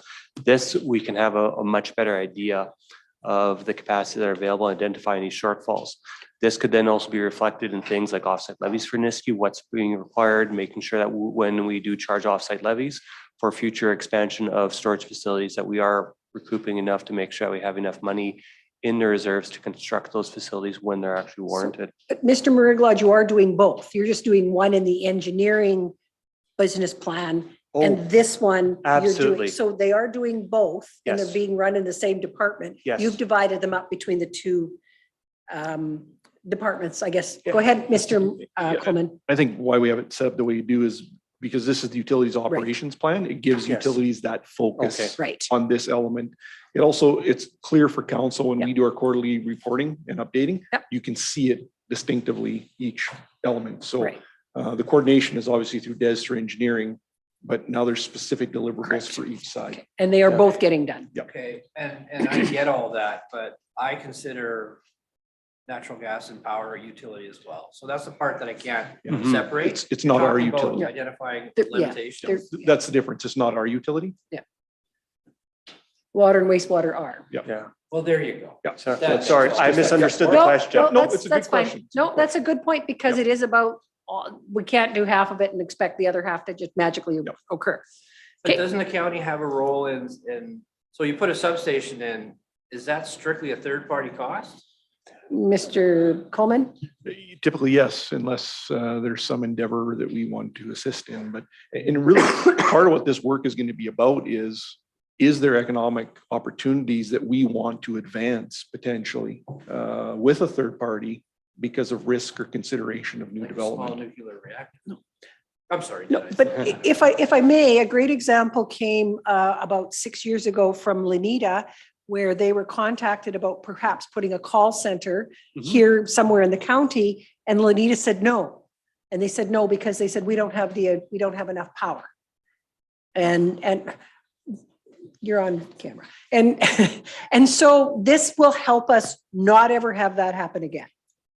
That's the way I'm looking at it. We are taking an interest in it. We are trying to mitigate against it, and we're ensuring that if that call happens again, we've already talked to the power provider and we're ready. Yeah, it's to make that business decision if we have to at some point in time where we want to advance something that the provider's not prepared to do financially. Yeah. Maybe there's a play for us to make. Yeah. So it's the basic connections to those third parties that we haven't had in a while. Like we talked to them, but really understanding our needs and their needs, and then allowing us that pivotal opportunity if it comes up. So we're trying to be more strategic around this. Absolutely. We want to be the most competitive area. Easy to get in, in the get you region. in the ground. Yep. We've got all the services you need. We've got low taxes. We're easy to work with. We can give you what you need to land here. So that competitive advantage. Okay, good. And that was, my example was a true example. I didn't make that up. On to 3.1. Build relationships with other municipalities to build organizational effectiveness and risk mitigation. So develop a framework for intermunicipal collaboration and interactions focused on mutual aid and assistance. So the first one is develop a mutual aid and assistance agreement with Sturgeon County. We do have one with the city of Leduc. We have a very good working relationship with some of the previous work on the joint contract, failed joint contract for the EIA. So understanding we have those good relationships with Sturgeon County, you want to leverage those, put those in place. There's also certain advantages that they have dealings with the Edmonton International Airports that if there is a need that they are well familiar with the people involved and the interaction. So that's role of a service provider continues unabated in the case of emergency. The second one is to investigate partnership opportunities for shared waste management and recycling services, Kalmar, Devon, Thorsby, and Warburg. This is something that fell out of solid waste strategic plan where we're looking at potential joint facilities. So this is basically just the implementation of some of those findings out of the strategic waste management plan. Okay. Moving into goal 4, evaluate and improve the department's operational efficiency and effectiveness. So review internal and external processes. So improve efficiencies for internal process for utilities group, and this to develop a prioritized list of process improvements. So this is really looking at improving workflow, moving to paperless, more electronic type forms. What we did previously is take a look at our existing standard operating procedures, existing processes, and try to streamline those as much as possible. The next step is improving the workflows themselves. So. Okay. Moving into goal 5, ensure that Leduc County stormwater collection treatment facilities meet the conditions of their approvals. So 5.1 is develop a detailed stormwater management facility maintenance program. Complete stormwater testing within the Nisku Business Park and establish a baseline for stormwater parameters. And from this, we'd have a baseline for stormwater parameters and have those documented. This is something that we've been conducting for the last couple of years, and we're going to continue to do it. When we had the fire recycle systems, it's really difficult for us to say what is background potential contamination versus what was related directly to the fire. The good news is that where we sit right now, we're in very good condition as far as stormwater quality within the basin. We still have some testing that we want to do downstream of the stormwater management facilities to determine what role they have in cleaning up any stormwater upstream of the stormwater management facilities. Because the one area where we do have exceedances is in zinc, and this would be stuff from galvanization on fences, on tin, those sort of things. So. Strategy 5.2 and investigate implementing stormwater utility. So this is complete a gap analysis of the stormwater systems, and we'd analyze any shortfall in stormwater conveyance, treatment, maintenance, and management responsibilities. So it's to get better understanding what we should be doing, but what we aren't doing, identifying the magnitude of that risk, and then presenting that to council and providing potential ways forward and how to potentially address that risk. Mr. Mariglaud, does this part of the stormwater system extend to our Blackwood Creek and the final overflow of that as well? Or is it just going to be limited to the built up urban and or industrial areas? Mostly where we're focusing is on built up urban and urban areas and industrial areas. I would, and I look forward to the first report coming forward because I have some interest in what happens after it leaves the stormwater pond, which I had actually shared at the EMRB table, who was looking at stormwater management as being just stormwater management ponds with no consideration to, and when it leaves that pond and the flow is too great, what happens to our creeks? How do we keep them clean? All those sorts of things. So I think that, I think my comment at that time to the chair was that from a rural perspective, stormwater management has to include the creeks. We have to be keeping them clean. We have to be managing them. So I will look forward to that discussion when that comes forward, and we'll be asking how we do a complete piece if we're not including. Yeah, actually that ties in very well with the black mud, white mud watershed study that was completed. That was a multi-jurisdictional study where it ended up providing all the municipality fence line approvals, which streamlined the approvals of any stormwater management facilities within their individual municipalities. The second stage of that was to take a look at an erosion and sedimentation control study, start taking a look at what are the impacts of these stormwater management facilities on the receiving water courses, what works are required, what could potentially happen if these watersheds overflow, and what works may be required. That was a second phase. We haven't moved forward with that yet because again, it's a multi-jurisdictional piece, but I would suggest that would be something we'd look at putting in the 2023 plan. Okay. And I do believe, and I know I've talked to Councillor Vandenberg about it, who's currently sitting on MRSP, that we need to get the urbans to start thinking about that as well. Stormwater management doesn't stop at the pond, right? And flow rates need to be managed so our residents aren't flooded out. So. Absolutely. And it doesn't necessarily stop once that creek crosses jurisdiction from Beaumont Correct. into the city of Edmonton or Leduc County. You can't necessarily dump it off and. Well, and again, I mean, I guess the good news for Leduc County is Edmonton is north of us and that's which way the water flows, but I think we still want to be mindful and be good neighbors. Absolutely. Okay. Yeah. Yeah. Absolutely. Number 6. Enact the recommendations of the strategic waste management plan. So implement the recommendations of the strategic waste management plan. And basically we are developing an action plan right now. The intent is to bring the final strategic waste management plan as well as an action plan to fulfill all those recommendations.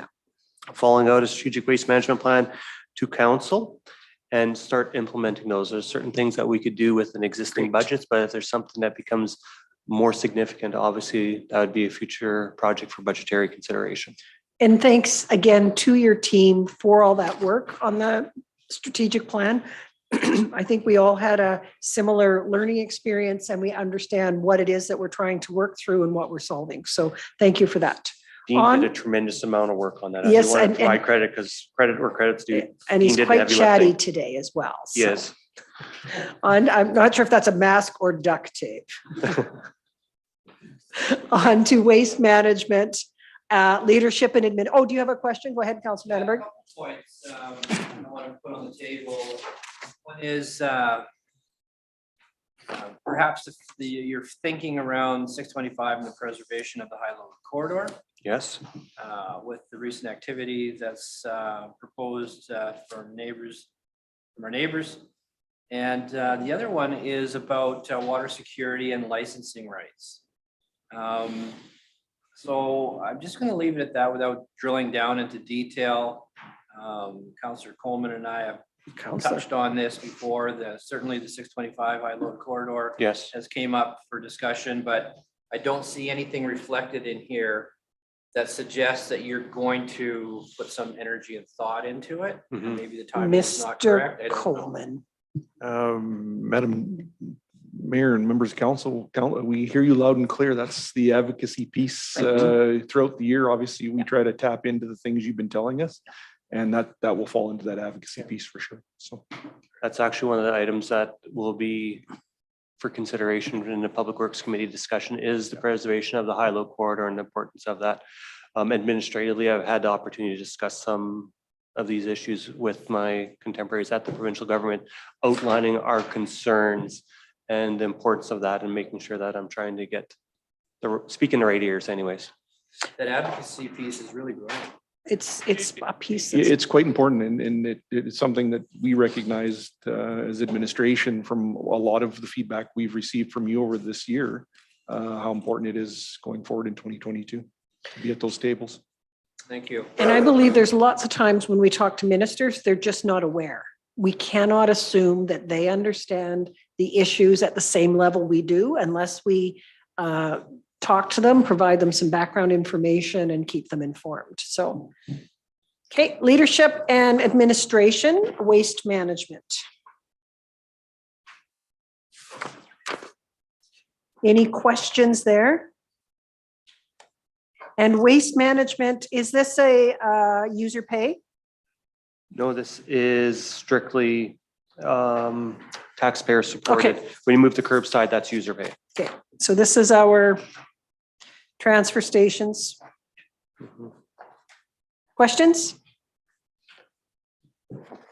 Seeing none. Curbside pickup, user pay 100%. Okay.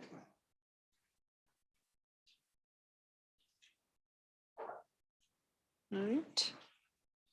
No questions? Now we go to transfer station.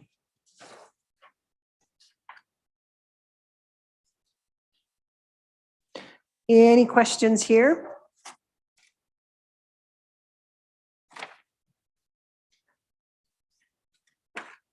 Thank you very much. Okay, where to now? Ms. So- Weiss? We're now going to start the wastewater and water component of the budget. One thing I did want to highlight is these areas look significantly different than the rest of the packages that you've seen. I know you've seen it in the past, but essentially we've provided a narrative to complement the general ledger component. So this one looks a little bit different than the rest, but all the information is there. And the charts that are here are charts that we've worked through as a group with our administration to get to where they are. So how are we proceeding through? Sorry, my apologies. We need to go to tab 27 to start. We're going to start with wastewater. Tab 27, wastewater collection. And maybe what we'll do is we can start in the narrative. What I'll do is I'll just go through some of the highlights for 2022. So the Leduc County customer wastewater sales for 2022 are expected to be down about 10,450 cubic meters. This is made up of a reduction of 8,700 cubic meters in Nisku and 1,750 meters in New Sarepta. 2022 sales at the EIA are expected to remain level, so essentially the same as 2021 levels. And though, if I could, that's why. Is it because of vacancies in Nisku, but why the decline in Likely Sarepta, just do we more know? vacancies in Nisku. Basically what we do every year is we take a look at what the previous year's consumption was and simply project forward. I don't know if you want to add anything to that, Yeah. Dean. Is that it, Dean? Yes, that's correct. Okay, thank you. So the 2022 wastewater budget reflects a 6-cent rate increase from the Alberta Capital Region Wastewater Commission, a 7-cent rate increase for infrastructure renewal and replacement, and an 8-cent increase in operational costs. So this is a total of a 21-cent based on the previous factors. There's no monthly service charge cost for the base meter, so the fixed cost every month remains the same for a 5/8 meter. And there is a whopping 10-cent increase for the largest meter in our inventory, which is a 4-inch meter. So the revenues provided will fund the following changes in expenditure. So insurance, an increase of $2,200. Fuel and lubes, a increase of $1,321. And goods, supplies and materials for natural gas, so $2,900. This is to better align with the projected actuals, as well as a newly constructed heated pad on an Nisku sewage transfer station. So this is part of the recent upgrade. We also have electricity costs going up. We project roughly $38,500. And sorry, let's try that again. $3,850 to better align with projected actuals. and also reserve contribution of 298,906 for future infrastructure renewal and replacements. So going through the rate structure itself, the wastewater collection utility will again operate as a single financial utility. The service charge will be based on the size of the customer's water meter and fixed operating cost utility. The uniform rate, which is essentially the consumption rate, will cover the variable operating costs and future infrastructure replacement. Typically, or what was agreed to originally from 2018 to 2023, a 13-cent annual uniform rate increase would be placed to promote future capital replacement or renewal. However, due to the financial impact of COVID-19 and to promote economic recovery, administration is recommending a 7-cent recovery rate for 2022 instead of a 13-cent. So a reduction in that. The table below, it might be a little tough to see, but it does outline the changes in the fees and charges as previously outlined. The all important question though is, what does this mean to the residents who purchase sewer services from us? So based on a 5/8 meter and 15 cubic meters of water usage, the average house will see a $3.18 per month increase for the wastewater charges. This equates to, again, this is based on the affordability matrix on the next page, 1% of the average household income, 1.5% of an average household disposable income, and 2.97 hours at minimum wage. Now, these are all metrics that we had put together as part of the rate study previously, and they've been determined industry-wide as being reasonable metrics. Just if I could go back, I'm going back to the page in front of that. Just to be clear, so the total cost of increase was 21 cents. Correct. We are recommending not 13, but 7, right? Correct.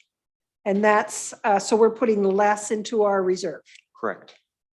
Okay, that makes sense. I think that is, we have to pass on the costs that we get. We can control what we put into reserves, and I would appreciate that people are still coming out of this recovery. That makes good sense to me. Any further questions? Just for clarity, that is not reserve to speak of, is all encompassing. In other words, it takes care of what lines are underground and what we have in our communities for Lagoon. Yes, that's again, So it's we're not one. putting as much in reserves, we're taking away from the future Lagoon rebuilds. Exactly. So it's rather than saying have a 5-year plan, it's perhaps now a 10-year plan or a 7-year plan, depending on when we ramp that 13 cents back up. So don't we run the risk of stifling opportunity and economic development in some of our what we've now deemed what's that word we call disrupt now? Growth helmet. Yeah, that's it. We will have a better idea after we have these studies done of what potential opportunities available and what type of funding gap is there to leverage those opportunities. So Yes, but this ties our hands for a year. it does. It's the same action that we've had last year as well, though. Again, understanding the don't COVID know. situation. I guess I don't know if I thoroughly understand this or not, but I don't like the idea of cutting back on reserves after being told that we haven't collected any money for years and years and years, and that we're kind of hurting, Yes. and we're going to still continue to hurt. What is our current reserve in wastewater?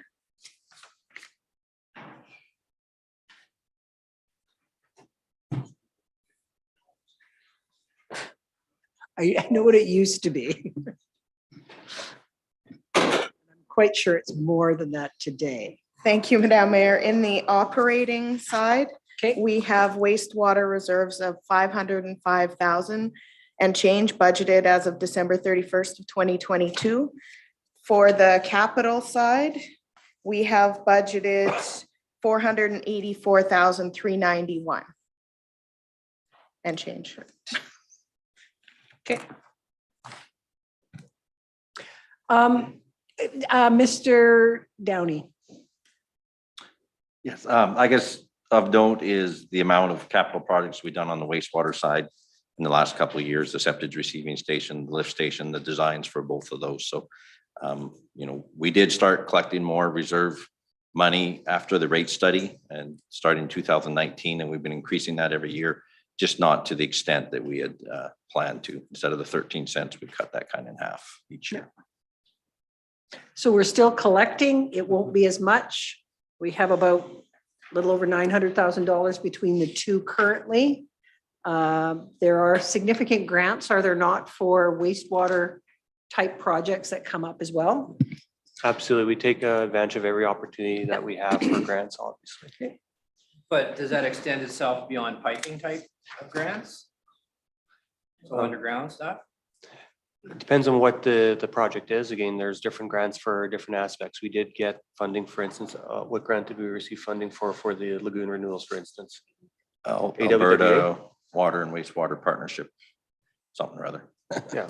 Yeah, so we're always performing to those standards, but I don't know that I like the idea of leaving our other communities further behind, and specifically with the lagoons. I'm not comfortable with that. So you have not proved to me in your conversation that it's a good decision in your strategy. So councillors, you would like more than the 7 cents increase being charged on wastewater for 2022. Is that what you're saying? That's the starting Okay. point. And what does that mean? And have those funds, let's not.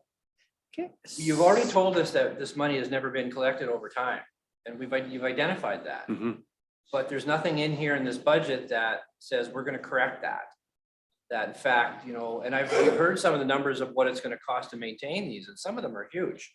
Mhm. We don't have any money set aside for it, so I'm a little bit concerned. So let's just see if anyone else on council wants to provide any input. We're not, you have good questions for administration, but I think we need council to talk about what they think is important. What do we value? And that's kind of what this question is about. Councillor Smith? Well, thanks for noticing. I always notice you. Definitely, I can see your concerns. We had nothing probably 8 years ago. It's come a long way.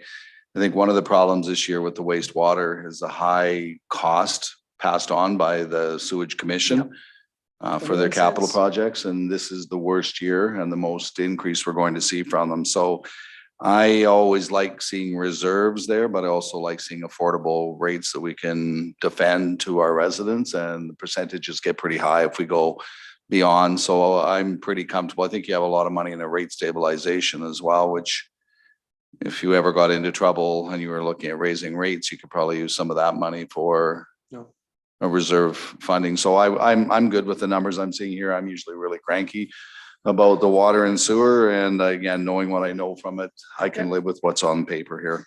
Thank you for that and joining in. Councillor Lewis would like to provide some perspective. Maybe just a question. The projects that were done was with the lagoon renewals and stuff that we've done in the past couple of years, was that pulled from reserves? Go ahead, Ms. Weiss. Thank you, Madam Mayor. So we have typically that particular lagoon one that you're looking at was done with the AWWMP grant, as well as some MSI capital grants. And then the remainder was funded by a reserve. Okay. Mr. Coleman? Yeah, so most of your water and sewer projects are significant in dollar value. And so it's difficult because our history here hasn't been one where we put a lot of money into reserves. We've struggled. It's a small utility. So oftentimes we're using grant dollars, whether it's MSI or other funding sources. And then we use a portion of reserves to fund. And so, yes, it's an arbitrary decision that administration has presented in the budget. We try to balance what we present to you with what is a reasonable increase in rates based on the current economic climate. I mean, ideally, it would be awesome if our utilities could fund themselves. Most utility projects would not get completed if you had to rely on reserve funding only from the utility. So it is a balance. I mean, at the end of the day, we present rates that we think are workable, but it is an arbitrary decision that administration made. There's no right or wrong answer here. It's what council's comfortable with. And as we go, maybe also, can we take a look at what water would be? Because it really is, if you're getting a wastewater, if you're paying for wastewater, you're paying for water. So perhaps seeing them together and understanding them together might change my mind as well. So let's take a look at what we have. And I know Ms. Weiss, I'm going out of order, and this is behind tab 28. So tell us a little bit about what are the costs from there that we're passing on, and what is your recommendation as well? So go ahead, Des. All right, so what I'll do is I'll skip down to 2022 highlights. I'll skip over the volume Yep. comparables, but so what we're putting forward right now is that there's no rate increase from the commission, so Okay. that's thankful. There's a 15 per, but there's still a 15 cent per cubic meter rate increase included.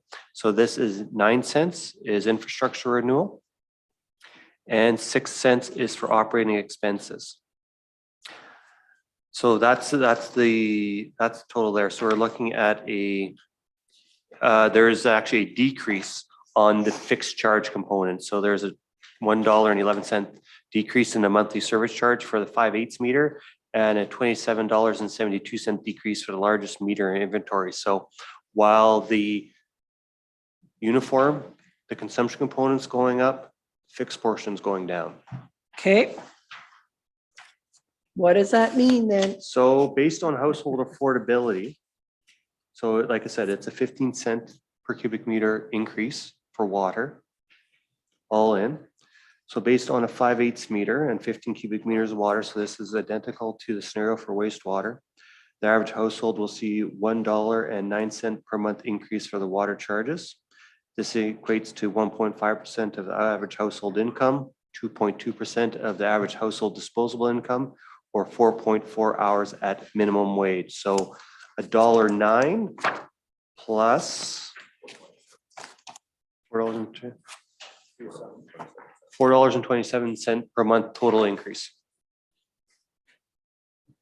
I'm sorry, tell me the total again. I was trying to do my own Sorry, math, which is never great. $4.27 $4.27 per month increase for the average household based on a 5/8 meter and 15 cubic meters of water usage.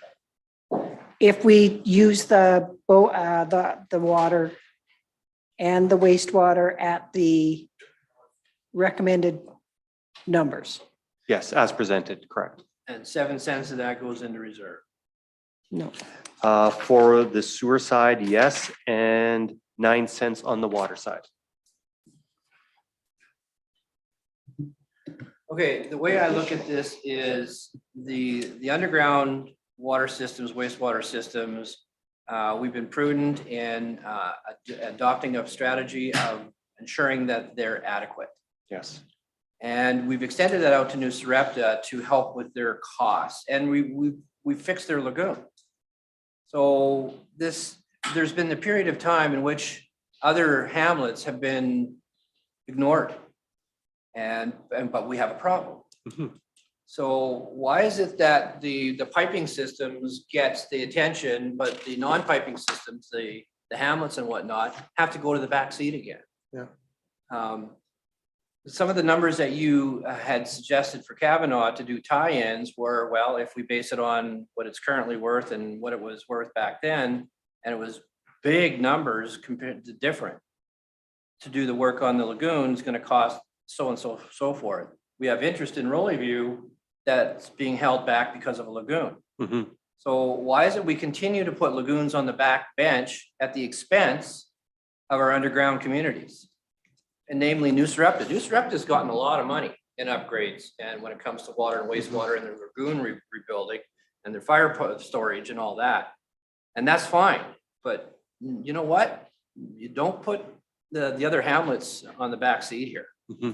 And so I think that I'm not, if I'm understanding this correctly, I'm not pleased with what I'm hearing. Yeah. As it sits right now within the capital plan, we do have the Kavanaugh Lagoon renewal for 2022. Yeah, it's So that funded. is dealing with the issues that are present at the lagoon. Also within the capital plan for 2022, we have the Rolling View Road Renewal. Now, that is related peripherally to the lagoon, as in the main issue, at least we believe the main issue at the lagoons in Rolling View is inflow and infiltration. So water either entering through pipes, but more likely it's inflow. So this is either some pumps that are hooked up directly to the sewer or lot drainage directed to the sewer. We're hoping by putting in a proper back alley where water can drain unimpeded and working with the landowners to disconnect or some pumps from the sewer and ensure proper lot drainage to the back alley and no longer into the manholes. It will address the issue that we have at the Rolling View Lagoon. At Rolling View Lagoon, there is capacity potentially available. However, this year, I believe, we had to discharge last year. Last year, we had to discharge the lagoon twice, which has never happened before. There should be more than enough capacity to handle a community that size within that lagoon. Yeah. However, understanding we had significant storms, it leads us to believe that's an inflow problem. So that's what we're trying to tackle. So let's just remember that we're looking at these rates. It Yes. will affect future projects, but we're sort of looking at these rates. Last year, did we not have issues with our business customers in Nisku because water rates went up according to meter size? Was that last year or the year before? Something, we had some issues with our business customers in Nisku. Mhm. And it was, and when I look at now rate comparisons of water on your chart, there is an increase for every size of meter on a cost per month. Is that correct? Yes, to answer two questions. Yes, we did have a problem with. Well, not a when you- problem. People were, We're concerned. It's a different way of billing. And that's Yeah. when we implemented the new rate structure. okay, Is that they had the fixed rate and then several companies where they had maybe a 2-inch meter, they said, I don't need a 2-inch meter. right. I have a bathroom and 3 employees. Can we downsize it to 5/8? So we said, Okay. yes, we'll swap it out at no cost. Okay, so we need to be mindful that we need to look at who is using our water. Is it a reasonable price? Because again, we know what happens when we move past that. Ms. Weiss, you have something?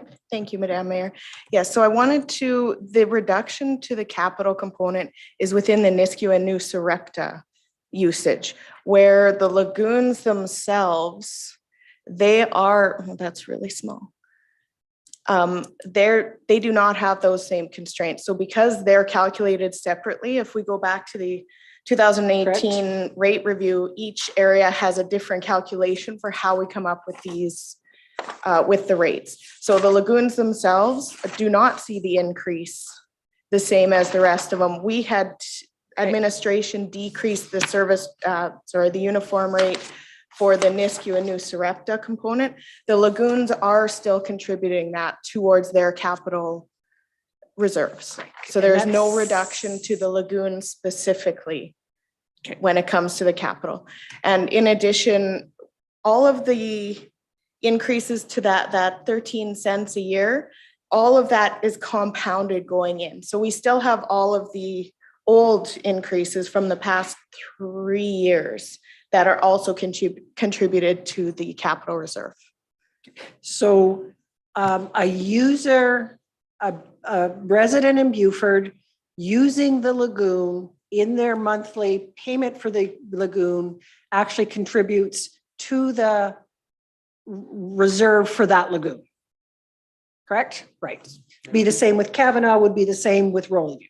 Yes, that is It's only correct. where we're delivering water, New Sarepta, Nisku, that it's different. That is correct. And that's where we were seeing the high. I just did. Yes. Yes, so because of the 3 different calculations on how we come up with these rates, we were seeing some significant increases in the one end, but not in the other. So that's how we came up with this proposal. Okay. Okay, I'm glad for this conversation. Absolutely. So let's go back and go back to, we've taken a look at them together. We understand the difference wastewater as it relates to lagoons and their own reserves. So right now, the recommendation is 7 cents, not 13, for wastewater. And 9 cents, Sorry, no, yes. 21 cents for wastewater Okay. total increase. How much? 21, 21, sorry. yes, And the 7 cents is going back to, okay. that's right. So are we okay now, after the discussion, with the recommendation for administration? And administration is being cautious because of COVID, because of changes we made last year, to ensure that, and it fits into a little bit, that we continue to be competitive when businesses are looking to settle and people are looking to build that nice house in Sarepta or in the Vistas. One other component that we do look at is the affordability for both. Right. The water and the wastewater, and I can bring that up on Could you the please? overhead, yes. And these were very useful when you guys first brought them through. It makes you understand, what does that mean for the average? Okay, I'm sorry, I'll put on my glasses now. I'm an old man. It sucks getting old indeed. Oh, new glasses. we just want us to look smarter. Yes. Need some I need all the help I can get. So based on the combined water and wastewater, as a percentage of disposable income, it is 3.6%. So that's between the E and the F. Yep. As hours of minimum wage, 7.2 hours whole of minimum day. wage. And as proposed, basically a percentage of proposed of household income is 1.2%. Okay, Is the minimum wage really $15? Yep. Thoughts on that, guys? So 1.2% of your household at the current recommendation by administration for water and wastewater. Councillor Smith.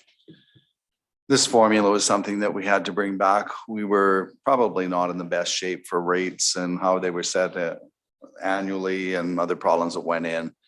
Reserve funding was a bit of a problem. So this was something, a policy I think you guys went through, you adopted. They're defendable to people. They're not like we used to go, okay, spin the wheel. Oh, it looks like it's $5.50 this year. And then next year it would be less. There was no rhyme, no reason why we were setting it. What you showed me here today is that you are first off using your household affordability. You're also justifying your increases from the pressures outside of the county, the extra bills that you're getting. And you are also looking to the future to make sure that there is a dollar. Is it a perfect amount? It's of course not. We'll have to cross that bridge or fix that bridge when we come to it. But again, there's nothing presented here today that we haven't asked you to do over the last few years, that you haven't insisted that you do over the last few years. And I think our utilities are in a pretty stable situation right now. So I am supportive. I've gone through and looked at the rates. Of course, nobody wants an increase in anything. We need to defend them, but I support what you've done here today with both wastewater and water. Thank you. Any other comments? Councillor Vandenberg? So I guess at the end of the day, the 1.2% household for water and wastewater does not scare me. In fact, in today, in the new black gold is water. And people need to, and people are starting to understand the importance of our water and being respectful to our water. And I don't think that this is a big shock. To expect that you're going to get water, good, wholesome, clean water and be able to flush it away for nothing, I don't think people expect that anymore, and nor should they. So I feel that the 1.2% is not a number that jumps out at me, and I'm glad we have this conversation around the other side of this. Any other comments before I make comment? So, and again, thank you for the conversation. Every time we have a conversation at this table, all of us gain a little more clarity, and that's what's important. And that's what makes, I think that's what makes us a strong team. I think this is defendable. I think we can talk about the fact that, yeah, just like you, in a good year, I put lots into savings.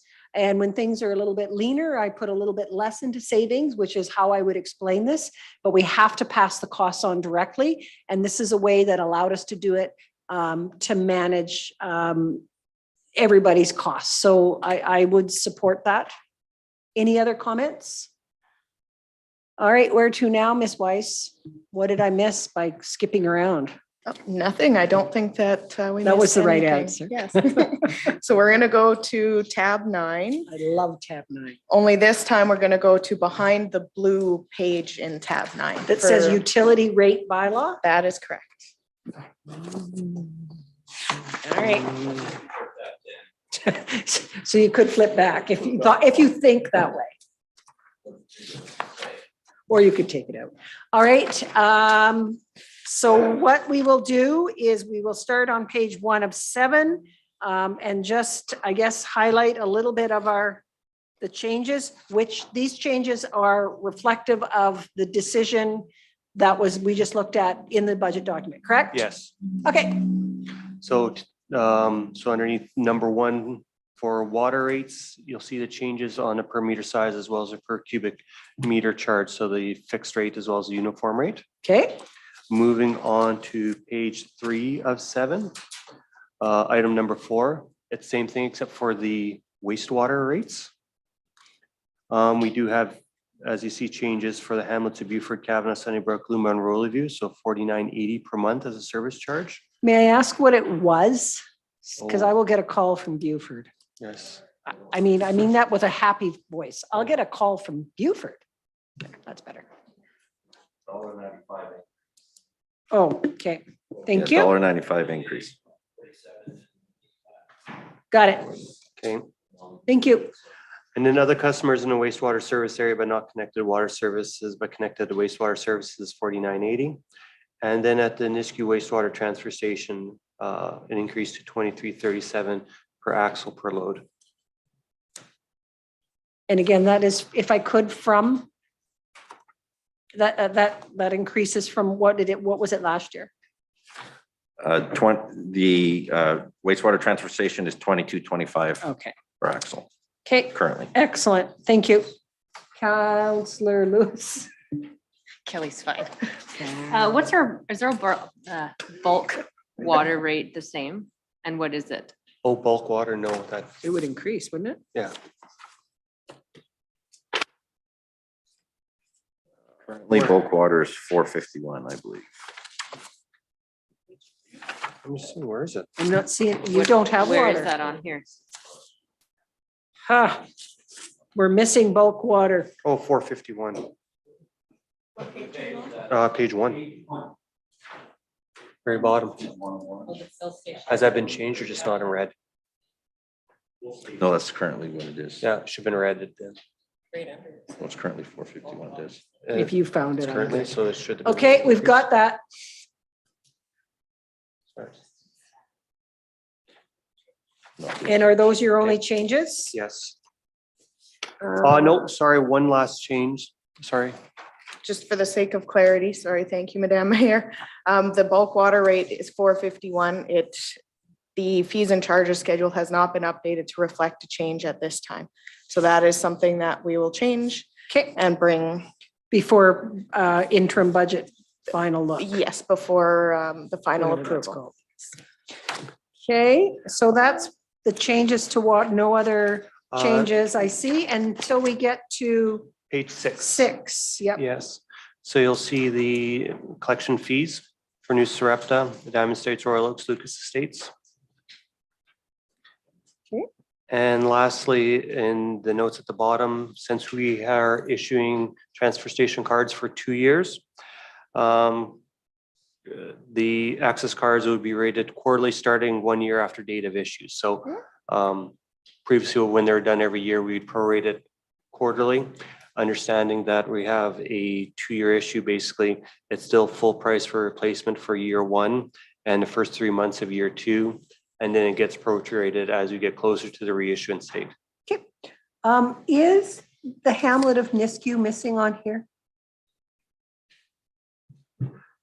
That should be included underneath Diamond Estates, Royal Oaks, and Lucas Estates. That's a great catch.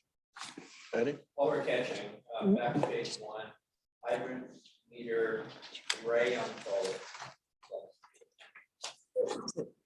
Is it written in? Yes. Okay, Councillor Belazer, you had a Yeah, question? transfer cards. Are we avidly looking at doing away with this and going to a credit card system, or are we still gonna plug away with these replacement cards and? Part of the action plan is that we should be looking at some type of replacement system, but we are still moving forwards with the 2-year transfer station cards, but we are looking at, We're better moving to a alternatives. QR code for transfer stations. we'll just stamped with a tattoo hammer. Get into the real world. But it is an expensive endeavor. We will get there, I would assume. I think it's a great idea, but this will hold us through. Any other questions? Thank you very much, especially Dean and Des. Thank you for helping us through this last piece. Greatly appreciate it. Thank Your you. wisdom is appreciated. Thank you also to you, Dean, for your work in utilities, for the work with your staff. Please share our appreciation for the work that's done, not only in the budget document, but the work that they do on behalf of council and the residents. Thank you. We have a great team and couldn't be done without everybody else. Okay. Thank you very much. Where to now, Ms. Weiss? Thank you, Madam Mayor. I believe that is the end of today's agenda. So with that, I will recess until Monday morning at 9:30. And I will wait until I get the okay that we have